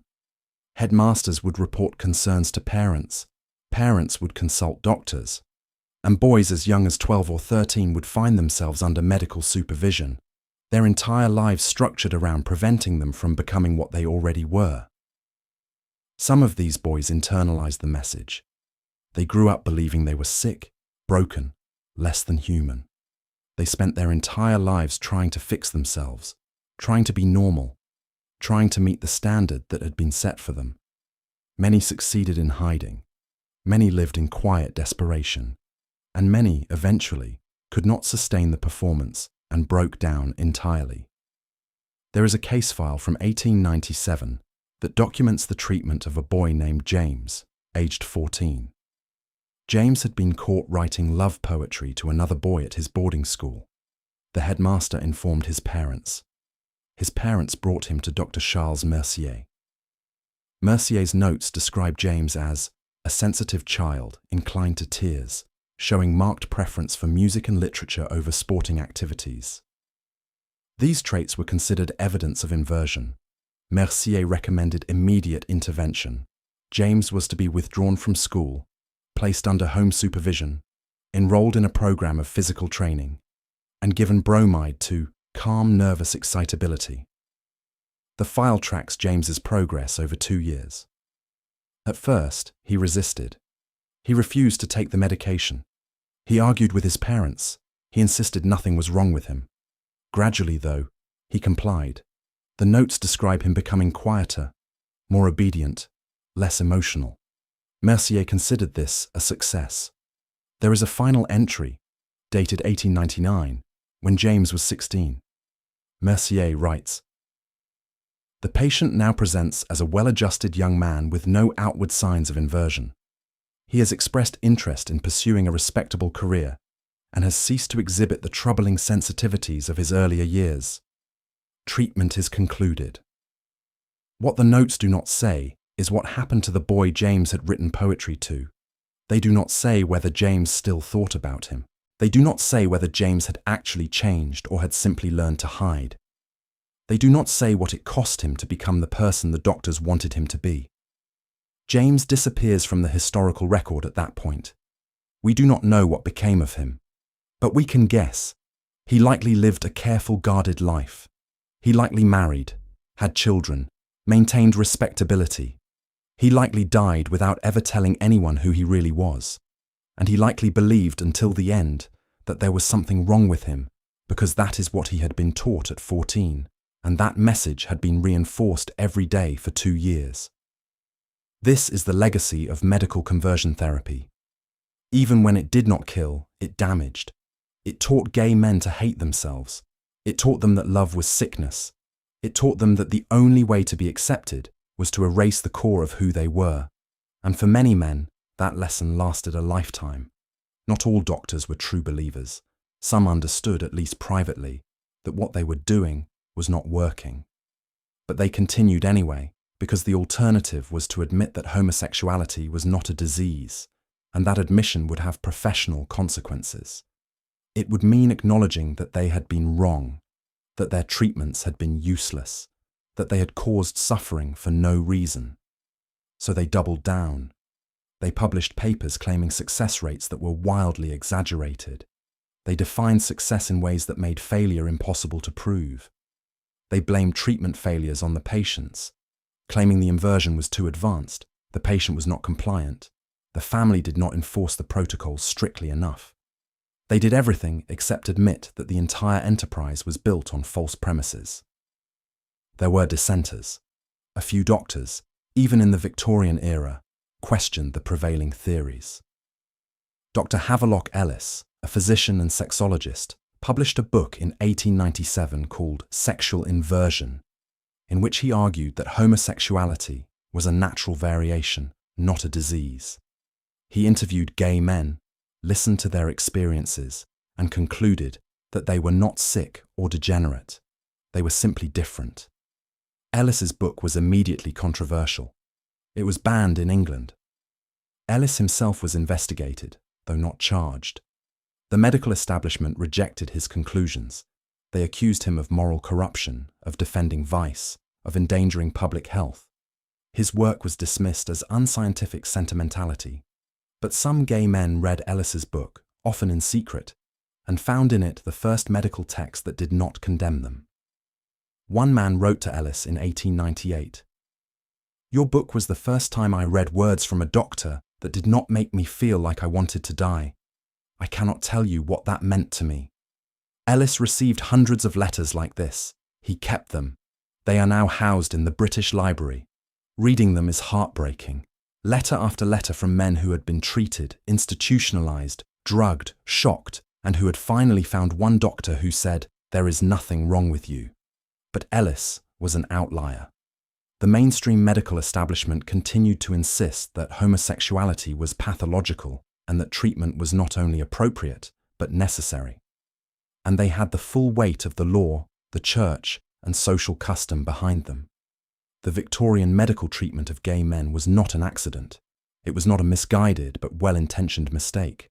It was a system of control designed to enforce sexual and social norms through the authority of science. It took men who were different and declared them defective. It took men who loved and declared them dangerous. And it subjected them to treatments that ranged from the humiliating to the lethal, all in the name of cure. And here is the thing that makes it even worse. The system worked. Not in curing anyone, it never did that. But in terrifying gay men into silence. In teaching families that their gay sons were problems to be solved. In establishing the precedent that medical authority could be used to police sexuality. In creating a framework that would persist, in various forms, well into the 20th century. The Victorian doctors are long dead, but their legacy lived on. Conversion therapy did not end with the Victorian era. It continued, it evolved. It moved from asylums to psychiatric clinics to church basements. The methods changed, fewer cold baths, more talk therapy, eventually adding prayer and exorcism to the mix. But the underlying assumption remained the same. Gay people are broken and we can fix them. That assumption killed people in the Victorian era, and it continued killing people for decades after. Now let me tell you about one more person. His name was John Barker. He was not famous. He left no great works of literature or activism. But his story is preserved in the records of Bethlehem Hospital, and it is worth telling because it was so common. John Barker was born in 1871 in a small town in Yorkshire. His father was a shopkeeper. His mother was a school teacher. He was the youngest of 4 children, the only son. By all accounts, he was a happy child, bright, curious, affectionate. He loved to read. He was close to his sisters. When John was 16, his father discovered letters between John and another boy from the village. The letters were romantic, unmistakably so. John's father confronted him. John did not deny what he was. He tried to explain. His father did not want to hear it. Within a week, John was in London, brought to see Dr. George Savage. Savage examined him, diagnosed sexual inversion, and recommended treatment. John's father, desperate and willing to pay whatever it cost, agreed to everything. John was committed to a private asylum. He spent 6 months there. The records describe his treatment: isolation, cold baths, bromide, and electrical stimulation. The records also note that he was resistant and uncooperative. He refused to admit he was sick. He insisted he loved the other boy, and that love was not wrong. The doctors increased his medication. They increased the intensity of the electrical treatments. They moved him to a more restrictive ward. And eventually, John stopped resisting. He stopped insisting. He said whatever they wanted him to say. After 6 months, he was released. The doctors declared him improved. His father brought him home. John tried to resume his life. He worked in his father's shop. He attended church. He did everything expected of him. 2 years later, John was found dead. He had walked into the river that ran through the village and did not come out. The inquest ruled it an accidental drowning, though everyone who knew him understood it was not. John Barker was 19 years old. His story is not unique. It is not even particularly remarkable in the context of Victorian medical treatment of gay men. It is simply one of thousands. A young man who was caught, who was treated, who could not survive what was done to him. The records describe his death in a single line. Former patient, deceased by drowning, 1890. There is no mention of the treatment he endured. No acknowledgement that he had been fine until the doctors got hold of him. No recognition that his death was preventable, was caused, was the direct result of a system that saw him as a problem to be eliminated. John Barker's father kept the discharge papers from the asylum. They were found among his effects when he died in 1920. He had saved them for 30 years. On the back of the final page, in shaky handwriting, he had written, "I was told this would save him. I believed them. God forgive me." That note is preserved in the Yorkshire archives. It is one of the few pieces of evidence we have that some families eventually understood what they had done. Most never did. Most died believing they had acted correctly, that they had done their duty, that medical science had simply not been advanced enough to save their sons. The Victorian medical establishment never apologized. They never acknowledged the harm. As theories about homosexuality slowly began to shift in the early 20th century, doctors simply moved on to new frameworks. They stopped calling it inversion and started calling it neurosis. They stopped using electricity and started using psychoanalysis. But the fundamental assumption that gay men needed to be fixed remained intact. Let us talk now about what happened after the Oscar Wilde trials of 1895, because that event changed everything and nothing at the same time. When Oscar Wilde was convicted of gross indecency and sentenced to 2 years hard labour, it became the most public case of homosexual prosecution in Victorian history. Everyone in England knew about it. The newspapers covered every salacious detail. And suddenly, the thing that had been whispered about, hidden, treated behind closed doors, was front-page news. The trials had 2 effects on the medical treatment of gay men. First, they created a panic.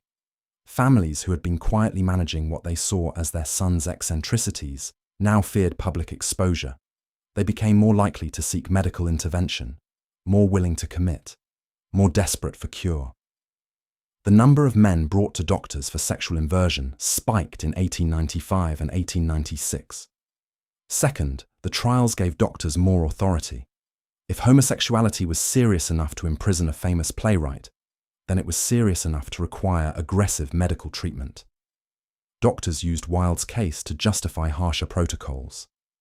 They argued that gentle methods had clearly failed if men like Wilde, educated, accomplished, from good families, could fall into such depravity. What was needed was more intensive intervention. Dr.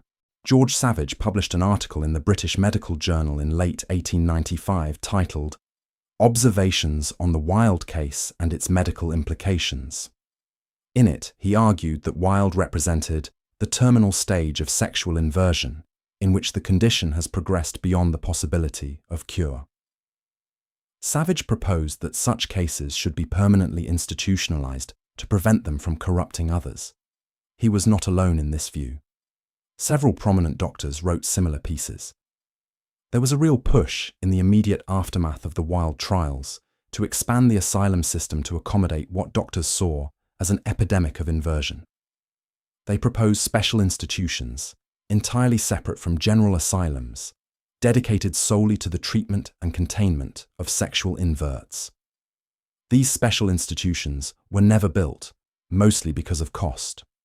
But the proposal itself reveals how doctors saw gay men as a category of patient so dangerous, so diseased, that they required complete segregation from the rest of society. The wild trials also had an effect on the men who were in treatment. George Ives recorded several accounts from men who were in asylums in 1895. They reported that the attendants and doctors began treating them more harshly. One man wrote, "After Wilde was sentenced, the doctor told me that my kind was now proven to be criminal as well as insane. He said I should be grateful that my family had chosen treatment over prison, but that if I did not improve, arrangements could be made to transfer me to legal custody." This was a threat, and it was used frequently after 1895. Doctors told patients that failure to respond to treatment could result in criminal prosecution. Never mind that most of these men had not been caught in any criminal act. The mere diagnosis of sexual inversion was treated as evidence of potential criminality. This created an impossible bind. The patient was told he must get better or face prison. But getting better meant convincing the doctor that he was no longer attracted to men, and the doctor, believing the condition was often incurable, was predisposed to doubt any claim of improvement. So the patient was trapped between a treatment that did not work and a threat that was very real. Some men broke under this pressure. They confessed to things they had not done, hoping that admission would lead to treatment rather than prosecution. Others became increasingly desperate in their attempts to prove they were cured. One man, according to Ives, deliberately sought out a prostitute and brought proof of the encounter to his doctor, hoping it would be enough to earn his release. The doctor noted the encounter in the file, but kept the patient institutionalized anyway, arguing that one heterosexual act did not prove the underlying inversion had been corrected. The wild trials also emboldened some families to cut off contact entirely. If their son was not just sick but criminal, they could abandon him without guilt. Several men who had been receiving occasional visits from family members reported that after 1895, the visits stopped. Their families simply walked away. One such man wrote a letter that somehow made it past the asylum censors. It was addressed to his sister. He wrote, "I know you cannot visit anymore. I know Father has forbidden it. I understand you must obey him. But please know that I am still your brother. I am still the person who taught you to read, who used to bring you sweets from town, who sat with you when Mother died. I have not changed. The world has decided I am a monster, but I am still just me." The sister kept the letter. It was found in her effects decades later. There is no evidence she ever replied. The post-Wilde panic eventually subsided, but the damage was done. The medical treatment of gay men became even more entrenched. The system expanded. More asylums accepted inversion cases. More doctors specialized in treatment. More methods were tried, each more desperate than the last. In 1898, a doctor named William Needles proposed a new treatment based on what he called corrective humiliation. His theory was that inverts took pride in their difference, that they saw themselves as special or artistic or above ordinary morals. If that pride could be broken, Needles argued, the inversion might collapse. His treatment involved deliberate humiliation. Patients were forced to describe their desires in graphic detail in front of groups of other patients and staff. They were mocked, insulted, called disgusting. They were made to perform menial, degrading tasks, cleaning toilets with their bare hands, eating off the floor, crawling on all fours. The goal was to destroy their sense of self-worth so completely that they would become desperate to be anything other than what they were. Needles published a paper claiming this method showed promising results.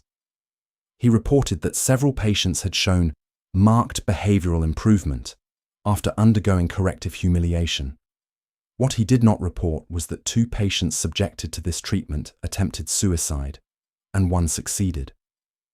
The paper was criticized by some doctors as unnecessarily cruel, but it was also praised by others as appropriately firm, and the method was adopted by at least 3 institutions that we know of. There is a first-hand account of this treatment from a man named Arthur Compton, who was subjected to it at a private clinic in 1899. Compton later escaped and wrote about his experience in letters to Edward Carpenter. He described being forced to stand in front of a group of 20 people and recount every romantic feeling he had ever had for another man. When he hesitated or tried to minimize, he was slapped. When he cried, he was told crying was proof of his weakness and degeneracy. Compton wrote, "They wanted me to hate myself, and they succeeded. By the end of the first week, I did hate myself. I hated myself so much I wanted to die, and I think that was the point. If I hated myself enough, I would either become what they wanted, or I would disappear. Either way, they would not have to deal with me anymore." Compton survived by pretending to break. He performed self-hatred convincingly enough that the doctors believed they had succeeded.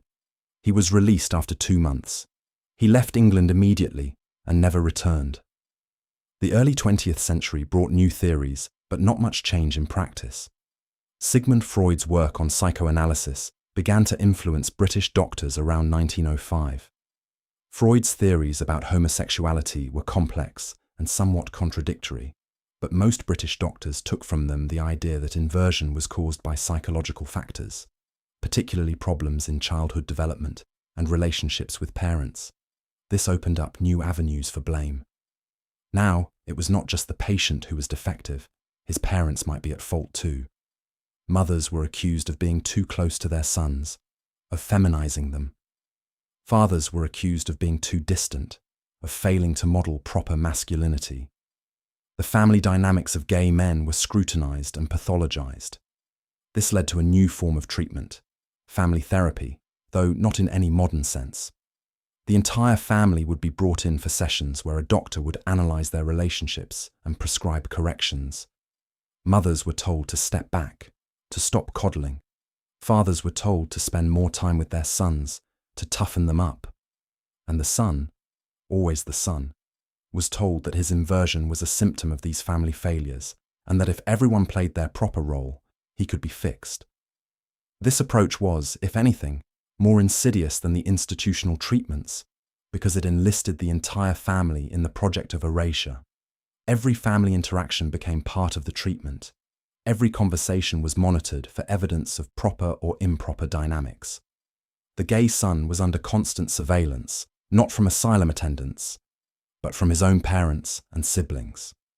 Dr. David Forsyth, a London psychiatrist who practiced in the early 1900s, wrote extensively about this method. He believed that homosexuality could be prevented through proper family structure and corrected through family realignment if caught early enough. His treatment protocols required parents to submit weekly reports on their son's behavior, social interactions, and emotional states. These reports were detailed: who he spent time with, what he talked about, what books he read, how he dressed, how he spoke. One such report, preserved in Forsyth's papers, was written by a father about his 19-year-old son. It reads, in part, Tuesday. He spent 40 minutes at the piano in the evening, playing Chopin. I reminded him, as instructed, that excessive time at the piano is not conducive to masculine development. He seemed distressed by this.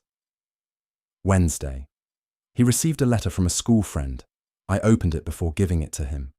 The tone was affectionate, but not suspicious. I allowed him to keep it. Thursday.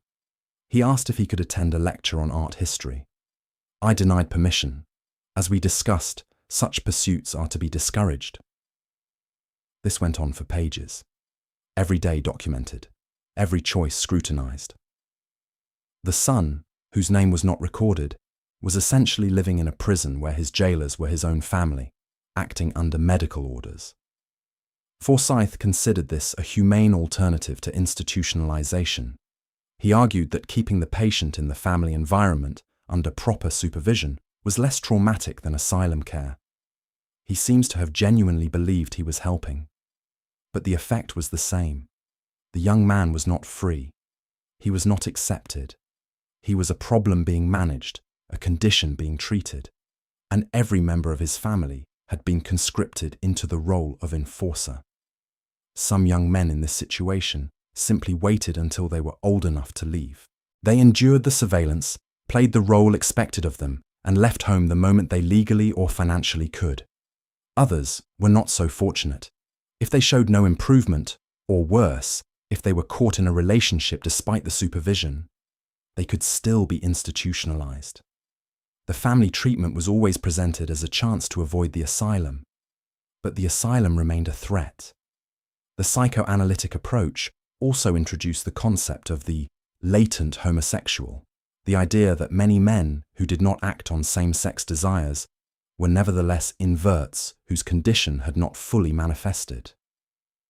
This expanded the pool of potential patients dramatically. Now, a man could be diagnosed and treated even if he had never done anything, simply because a doctor believed he showed signs of latent inversion. What were these signs?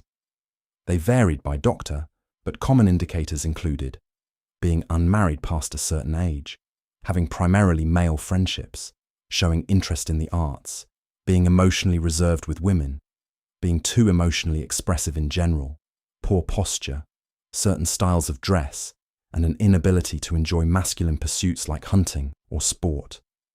In other words, any man who deviated from a very narrow definition of masculinity could be labelled a latent invert.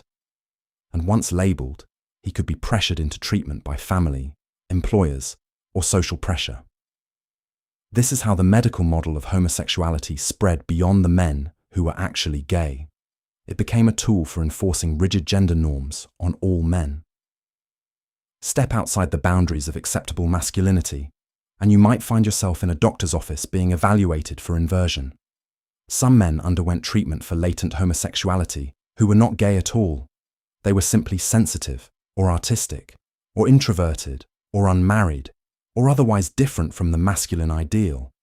They were subjected to the same treatments, analysis, behavioral modification, medication, sometimes even electrical therapy, all to correct a condition they did not have. This expansion of the diagnosis served the medical profession well. More patients meant more fees, more research opportunities, more papers published, more authority granted to doctors as experts on masculinity and proper sexual development. The medical model of homosexuality was not just a tool of social control, it was also a profitable industry. By 1910, there were dozens of private clinics in London alone that advertised discreet treatment for nervous conditions, sexual difficulties, or problems of development, all euphemisms for homosexuality. These clinics charged high fees. They promised complete confidentiality. They marketed themselves to wealthy families who wanted to avoid the stigma of public asylums. The treatments offered by these private clinics were essentially the same as asylum treatments, just delivered in a more comfortable setting. You got your cold baths in a nicer bathroom. Your electrical therapy was administered in a private room rather than a ward. Your isolation was in a well-appointed bedroom rather than a locked cell. But you were still being treated for a condition that was not a disease, and the treatment still did not work. Some of these clinics were outright fraudulent. They promised cures they knew they could not deliver. They kept patients for as long as the family could pay. They used testimonials from cured patients who were actually staff members or people paid to lie. They preyed on desperate families and trapped vulnerable young men in expensive, ineffective treatment programs. One such clinic was run by a man named Dr. Edmund Hartwell, who operated in London from 1905 to 1912. Hartwell claimed to have developed a revolutionary treatment involving a combination of hypnosis, diet, and what he called vital magnetism. He published advertisements in newspapers guaranteeing cure within 6 months. Hartwell's clinic was exposed in 1912 when a patient died during treatment and the family sued. The investigation revealed that Hartwell's vital magnetism was simply electrical therapy with a different name. His hypnosis sessions consisted of sedating patients with chloral hydrate. His diet was near starvation, and his cure rate was 0. Not one patient had actually been cured, though several had learned to lie convincingly enough to be released. Hartwell was convicted of fraud and medical malpractice, He served 2 years in prison. But dozens of other clinics like his continued to operate because there was no regulation, no oversight, and no accountability. As long as you had a medical degree, you could claim to treat homosexuality. As long as families were desperate, they would pay. The lack of accountability extended to the medical journals that published treatment studies. Doctors could report whatever success rates they wanted. There was no peer review in the modern sense. No one checked whether the patients had actually been cured or had simply been released. No one followed up to see if the improvements were lasting. Doctors took each other's word for it, and they all had an incentive to believe that treatment worked, because if it did not, their entire field of practice was built on nothing. This is why the Victorian and Edwardian medical literature on homosexuality is so full of confident assertions about treatment efficacy, not because the treatments worked, but because the system was designed to hide failure and reward claims of success. George Ives, still documenting everything, wrote in 1910, "I have now tracked the outcomes of 43 men who were declared cured by their doctors. Of those 43, I have been able to locate and interview 28. Every single one is still attracted to men. Most are living in hiding. Some have married to maintain cover. 3 have left the country. 2 are dead by their own hand. Not one was actually changed by the treatment. But all of them learned to lie better. That is what the doctors call cure." Ives was trying to compile evidence for a public challenge to the medical establishment. He wanted to publish a book that would expose the truth about conversion therapy. He spent 20 years collecting testimonies, documenting treatments, tracking outcomes. But no publisher would touch it. The material was too controversial. The implications were too challenging to the medical profession. And Ives himself, as a known gay man, was seen as too biased to be credible. So the evidence sat in his diaries, unread, while the treatments continued. By the time World War I began in 1914, the medical treatment of homosexuality had been institutionalized for nearly half a century. An entire generation of doctors had been trained in the theories of inversion and degeneration. An entire infrastructure existed: asylums, clinics, private practices, dedicated to curing something that was never a disease. And thousands of men had passed through that system, most of them damaged, many of them destroyed. The war brought temporary chaos to the system. Asylums were repurposed for wounded soldiers. Doctors were conscripted for military service. The infrastructure of medical surveillance weakened simply because everyone was focused on survival. For a brief moment, gay men caught a breath. The world had bigger problems than who they loved, but the war also created new opportunities for medical abuse. Military psychiatrists began diagnosing soldiers with sexual inversion, claiming it made them unfit for service. Some men were discharged for it. Others were sent to military hospitals for treatment. The methods were familiar: isolation, cold water therapy, electric shock, but now they carried military authority. A soldier could not refuse treatment. A soldier had no family to appeal to. He was property of the military, and the military doctors did what they pleased. There are records from military psychiatric hospitals during World War I that document the treatment of soldiers diagnosed as inverts. One hospital in Scotland kept detailed case files. They treated 47 men between 1915 and 1918. The treatments included forced labour, ice baths, electric shock, and something new: aversion therapy using mustard gas exposure. The theory was that associating homosexual thoughts with the sensation of gas attack would create a powerful deterrent. 3 of those 47 men died during treatment. 14 were discharged from service as mentally unfit. The remaining 30 were returned to duty with notations in their files that followed them for life. After the war, many of those men found it impossible to find employment because their discharge papers marked them as moral degenerates. One soldier, whose name was recorded only as Private T.W., wrote a letter to his sister in 1919 after the war had ended. The letter survived because his sister kept it. He wrote, "I survived 4 years in the trenches. I survived gas attacks and artillery bombardment and watching my friends die. But I did not survive the hospital they sent me to. The person who came out of there is not the person who went in. They called it treatment. I call it the place where I learned that my own country hated me more than the enemy did. Private T.W. was found dead 6 months after writing that letter. The cause of death was listed as accidental overdose of sleeping medication. His sister knew better. The interwar period, the 1920s and 1930s, brought some new theories, but little real change. The rise of endocrinology led some doctors to propose that homosexuality was caused by hormonal imbalances. This spawned a new wave of treatments: hormone injections, testicular extracts, even early forms of testosterone therapy, all aimed at boosting masculine hormones in the hope that increased testosterone would override homosexual attraction. These treatments were based on a fundamental misunderstanding of how hormones work. Testosterone does not determine sexual orientation. It increases libido generally, but it does not change who you are attracted to. So the men subjected to hormone therapy just ended up with higher sex drives, still attracted to men, but now more intensely so. The doctors interpreted this as treatment failure due to constitutional weakness rather than acknowledging that their theory was wrong. Dr. Eugen Steinach, the same man who had proposed testicular transplants decades earlier, was still active in the 1920s and still claiming success. He published papers describing the Steinach operation, a surgical procedure that involved vasectomy and the tying off of certain vessels, which he claimed would redirect hormonal production and restore heterosexual function. The procedure was performed on dozens of men in Europe.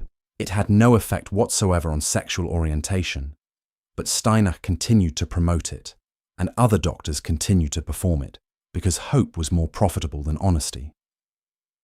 Britain did not widely adopt the Steinach operation, but British doctors followed the hormonal theories closely. By the late 1920s, many doctors were prescribing hormone injections as a first-line treatment for homosexuality. The injections were expensive, they required ongoing administration, and they did nothing except make doctors wealthy and patients desperate. One man subjected to hormone therapy in 1928 kept a diary of his experience.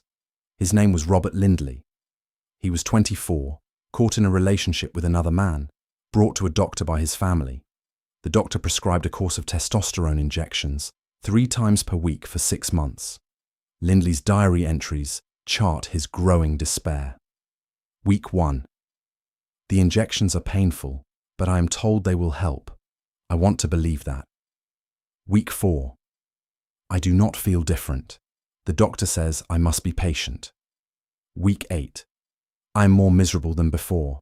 I think about him constantly. The injections have not changed that. They have only made me feel restless and trapped. Week 12.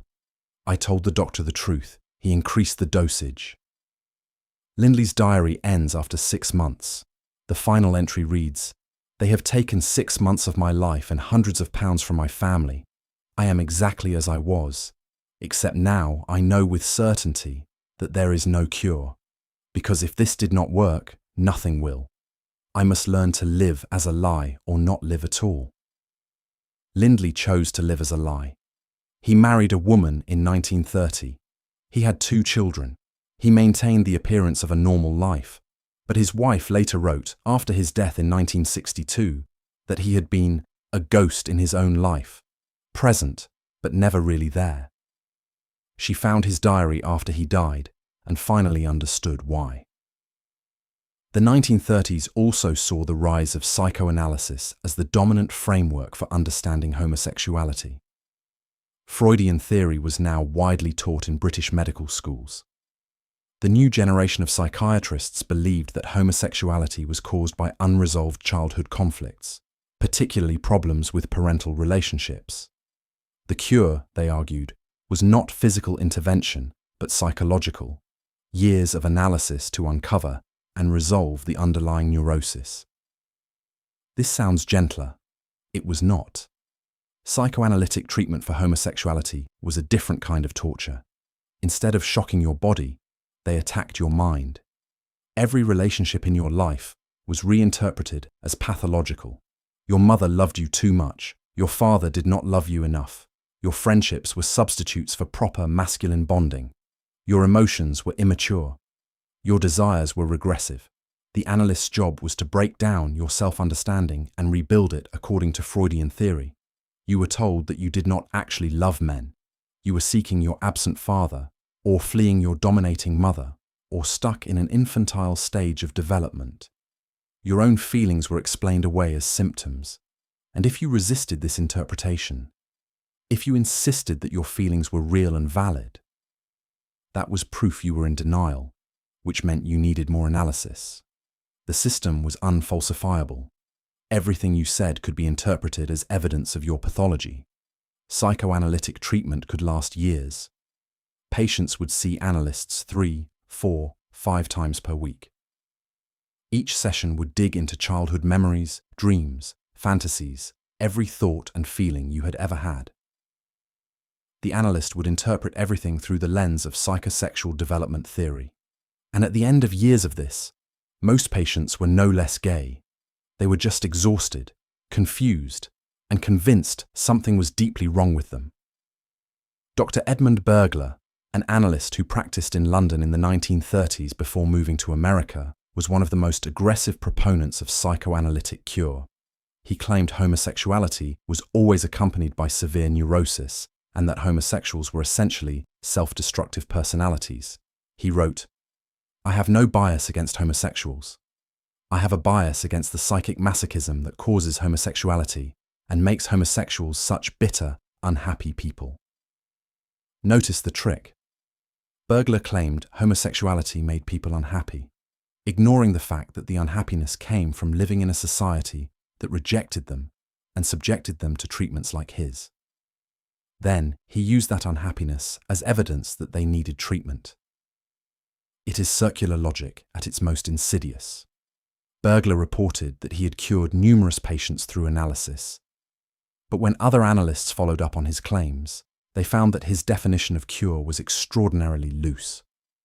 A man who married a woman was cured, even if he was still attracted to men. A man who stopped having relationships with men was cured, even if he was celibate and miserable. A man who claimed he was no longer attracted to men was cured, even if he was lying. The psychoanalytic establishment accepted these definitions because they needed to believe treatment worked. The alternative was to admit that an entire branch of medicine was built on a false premise. That would mean questioning Freud himself, questioning the theories that had become foundational to psychiatry. So they accepted the lies and called them cures. Not all analysts were dishonest. Some, privately, admitted doubt. One analyst wrote in an anonymous letter to a medical journal in 1935, "I have treated 6 cases of homosexuality with intensive analysis. After years of work, I am forced to conclude that the orientation itself does not change. What changes is the patient's ability to hide it and his willingness to live a life of pretense. I am no longer certain this constitutes therapeutic success." That letter was published without attribution and generated no substantive response. The field was not ready to confront its own failure. By the late 1930s, there were some glimmers of change. A few researchers were beginning to suggest that homosexuality might not be pathological after all. A few studies were published showing that gay men who were not in treatment were no more neurotic or unhappy than heterosexual men. A few voices argued that perhaps the problem was not homosexuality, but society's response to it. These voices were marginalized. They were published in obscure journals. They were dismissed by mainstream medicine as fringe theories, but they existed, and they planted seeds. Then World War II began, and once again, the medical apparatus of conversion therapy was disrupted by larger events, and once again, the military became a site of medical abuse. The British military in World War II officially prohibited homosexuals from serving. But the need for soldiers was so great that enforcement was inconsistent. Some gay men served openly, or at least obviously, without being discharged. Others were caught and subjected to military psychiatric evaluation. The military psychiatrists of World War II had access to all the previous decades of treatment literature. They used everything: electric shock, hormone therapy, aversion therapy, analysis. They also added new methods. One particularly cruel technique involved showing men images of other men while administering chemicals that induced severe nausea. The goal was to create such a strong physical aversion to male images that homosexual attraction would be impossible. This is classical conditioning taken to its most barbaric extreme, and it was considered legitimate medical treatment. There are records from a military psychiatric facility in 1943 that describe this nausea induction therapy in detail. Patients were injected with apomorphine, a drug that causes violent vomiting. While the drug took effect, they were shown photographs of men. The session would last until the patient could no longer stand. This was repeated multiple times per week. One patient subjected to this treatment wrote, "I would rather have been sent to the front. I would rather have faced enemy fire. At least in combat, the people trying to kill you are honest about it." The war ended in 1945. Soldiers came home, and the men who had been treated for homosexuality came home carrying trauma that they could never speak about. They had been told that what was done to them was for their own good. They had been told they were sick, and many of them believed it. The post-war period brought new developments. In 1948, Alfred Kinsey published his landmark report on male sexuality, which included the finding that a significant percentage of men had experienced same-sex attraction or behavior. This should have been revolutionary. It suggested that homosexuality was far more common than previously believed, which challenged the idea that it was a rare pathology. Some doctors began to reconsider their positions, but most dismissed Kinsey's findings as flawed or irrelevant. They argued that just because something was common did not mean it was not a disease. After all, tooth decay was common. That did not make it healthy. This is how deeply the pathology model was entrenched. Even when faced with evidence that homosexuality was a natural part of human sexual diversity, doctors chose to interpret that evidence through the lens of disease. The 1950s saw the height of medical conversion therapy in Britain. Psychoanalysis was dominant in the psychiatric field. Behavioral therapy was emerging. Hormone treatments were still being prescribed. And a new method entered the picture: lobotomy. Lobotomy, the surgical severing of connections in the brain's prefrontal cortex, was being used to treat various psychiatric conditions in the 1940s and 1950s. Some doctors proposed using it to treat homosexuality. The theory was that homosexual desire was rooted in abnormal brain activity and that disrupting that activity might eliminate the desire. Lobotomy was performed on gay men in Britain. Not frequently, the procedure was controversial even then, but it happened. We do not know the exact number. Many records were destroyed or never properly kept, but we know it was done. One documented case involved a man named Peter Krafft. In 1952, at age 28, Krafft was committed by his family after years of attempted treatments had failed. He had undergone analysis, hormone therapy, electric shock. Nothing had worked. His family was desperate. A doctor suggested lobotomy as a last resort. Krafft's family agreed. The procedure was performed. Krafft survived, but he was never the same. Medical records describe him as emotionally flat, lacking initiative, no longer exhibiting the problematic desires. He was released to his family's care. He lived another 30 years, dependent on them, unemployed, essentially a shell of who he had been. His sister wrote years later, "We destroyed him to save him from being gay. That is what we did, and we were told it was the right thing to do." Lobotomy for homosexuality was rare, but its very existence reveals how far the medical establishment was willing to go. If electric shock did not work, if hormones did not work, if years of analysis did not work, then perhaps destroying part of the brain would work. The goal was always to eliminate homosexuality, regardless of the cost to the person. The late 1950s and early 1960s brought new behavioral therapies. These were influenced by the work of behaviorists like B.F. Skinner, who argued that all behavior could be conditioned through reinforcement and punishment. Applied to homosexuality, this meant elaborate conditioning programs designed to train men to be attracted to women. The most common method was aversion therapy using electric shock. The patient would be shown images of men while receiving painful electric shocks. Then he would be shown images of women while receiving no shock, or sometimes a mild, pleasant stimulus. The theory was that through repeated pairing, he would learn to associate men with pain and women with pleasure, and his attraction would shift accordingly. This method was used extensively in the 1960s. It was considered more scientific than earlier approaches because it was based on established principles of learning theory. It was used in hospitals, clinics, and even universities. Researchers published studies claiming success rates of 30, 40, even 50%. Those success rates were fabricated. Follow-up studies conducted years later found that aversion therapy did not change sexual orientation. It taught men to fear homosexual thoughts and to hide their attraction, but it did not change who they were attracted to, and it caused lasting psychological damage, anxiety disorders, depression, sexual dysfunction, and a deep internalized shame that many men carried for the rest of their lives. One man who underwent aversion therapy in 1967 described it decades later. They shocked me until I was terrified of my own thoughts. I would see an attractive man on the street and feel panic. My body had been trained to associate that attraction with pain. That is not cure. That is torture. By the late 1960s, a few voices in the medical establishment were beginning to question whether homosexuality was actually a mental illness. The gay rights movement was emerging. Gay men and lesbians were starting to organize, to protest, to demand recognition. And some psychiatrists were listening.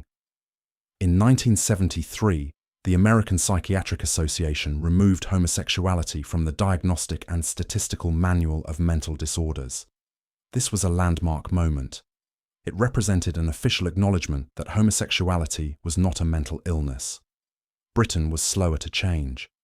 The Royal College of Psychiatrists did not issue a formal statement until 1979, but the shift was happening. By the mid-1970s, most mainstream psychiatrists had stopped offering conversion therapy. The few who continued were increasingly marginalized, but the damage had been done. For nearly a century, the medical establishment had declared war on gay men. They had used every tool at their disposal: drugs, electricity, surgery, psychological manipulation, to try to eliminate something that was never a disease. And in the process, they had destroyed thousands of lives. Some of those men died in asylums. Some died by their own hand. Some lived in hiding for decades, too damaged to ever form real relationships. Some married women and lived lives of quiet desperation. Some left the country, became exiles, lost everything they had known, and all of them were told that this was for their own good. George Ives died in 1950, before the change came. He spent 60 years documenting the medical abuse of gay men. He collected hundreds of testimonies. He tracked outcomes. He built an archive of suffering that he hoped would someday make a difference. His archive was mostly ignored during his lifetime, but researchers eventually found it, and it became one of the most important historical records we have of what conversion therapy actually did to people. Ives wrote in his final diary entry, dated just weeks before his death, "I have spent my life bearing witness. I do not know if it will matter. I do not know if anyone will listen, but I have written it down. I have said their names. I have remembered them. And perhaps that is enough." It was enough. Because now we know. We know what Victorian doctors did to gay men they caught. We know the theories they believed, the treatments they prescribed, the lives they destroyed. We know because people like Ives refused to let it be forgotten. And we know something else. We know that every single theory was wrong. Every single treatment was useless. Every single cure was a lie. The doctors were not helping. they were harming. And they did it with the full authority of science, backed by law, funded by families, and justified by a society that could not accept that some people were simply different. The legacy of this medical abuse extends far beyond the Victorian era. Conversion therapy continued in various forms throughout the 20th century. It still exists in some places today. The methods have changed, fewer electric shocks, more prayer sessions, but the underlying assumption remains that being gay is wrong and can be fixed. That assumption has killed people. It killed them in Victorian asylums. It killed them in mid-century psychiatric hospitals. It kills them today when parents send their children to conversion therapy camps, and those children take their own lives rather than endure one more session. The Victorian doctors are long dead. But the framework they built persists. Every time someone says homosexuality is unnatural, they are echoing Victorian theories of degeneration. Every time someone claims gay people can change if they try hard enough, they are repeating the claims of doctors who never had any evidence. Every time a parent sends a child to therapy to be made straight, they are participating in the same system that destroyed John Barker and Arthur Compton and Robert Lindley and Peter Croft and Private T.W.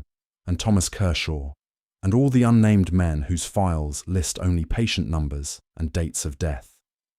This history matters because it is not over. The medicalization of homosexuality may have officially ended in the 1970s, but the damage it caused ripples forward. Older gay men alive today remember when being gay was classified as mental illness. They remember when doctors could prescribe treatment for their orientation. They remember when their own families brought them to professionals who promised to fix them. And younger gay people, even those born after homosexuality was declassified as mental illness, still grow up in a world shaped by that history. They still hear echoes of Victorian pathology in religious condemnation. They still face pressure to be different than they are. They still internalize the message that something about them is wrong.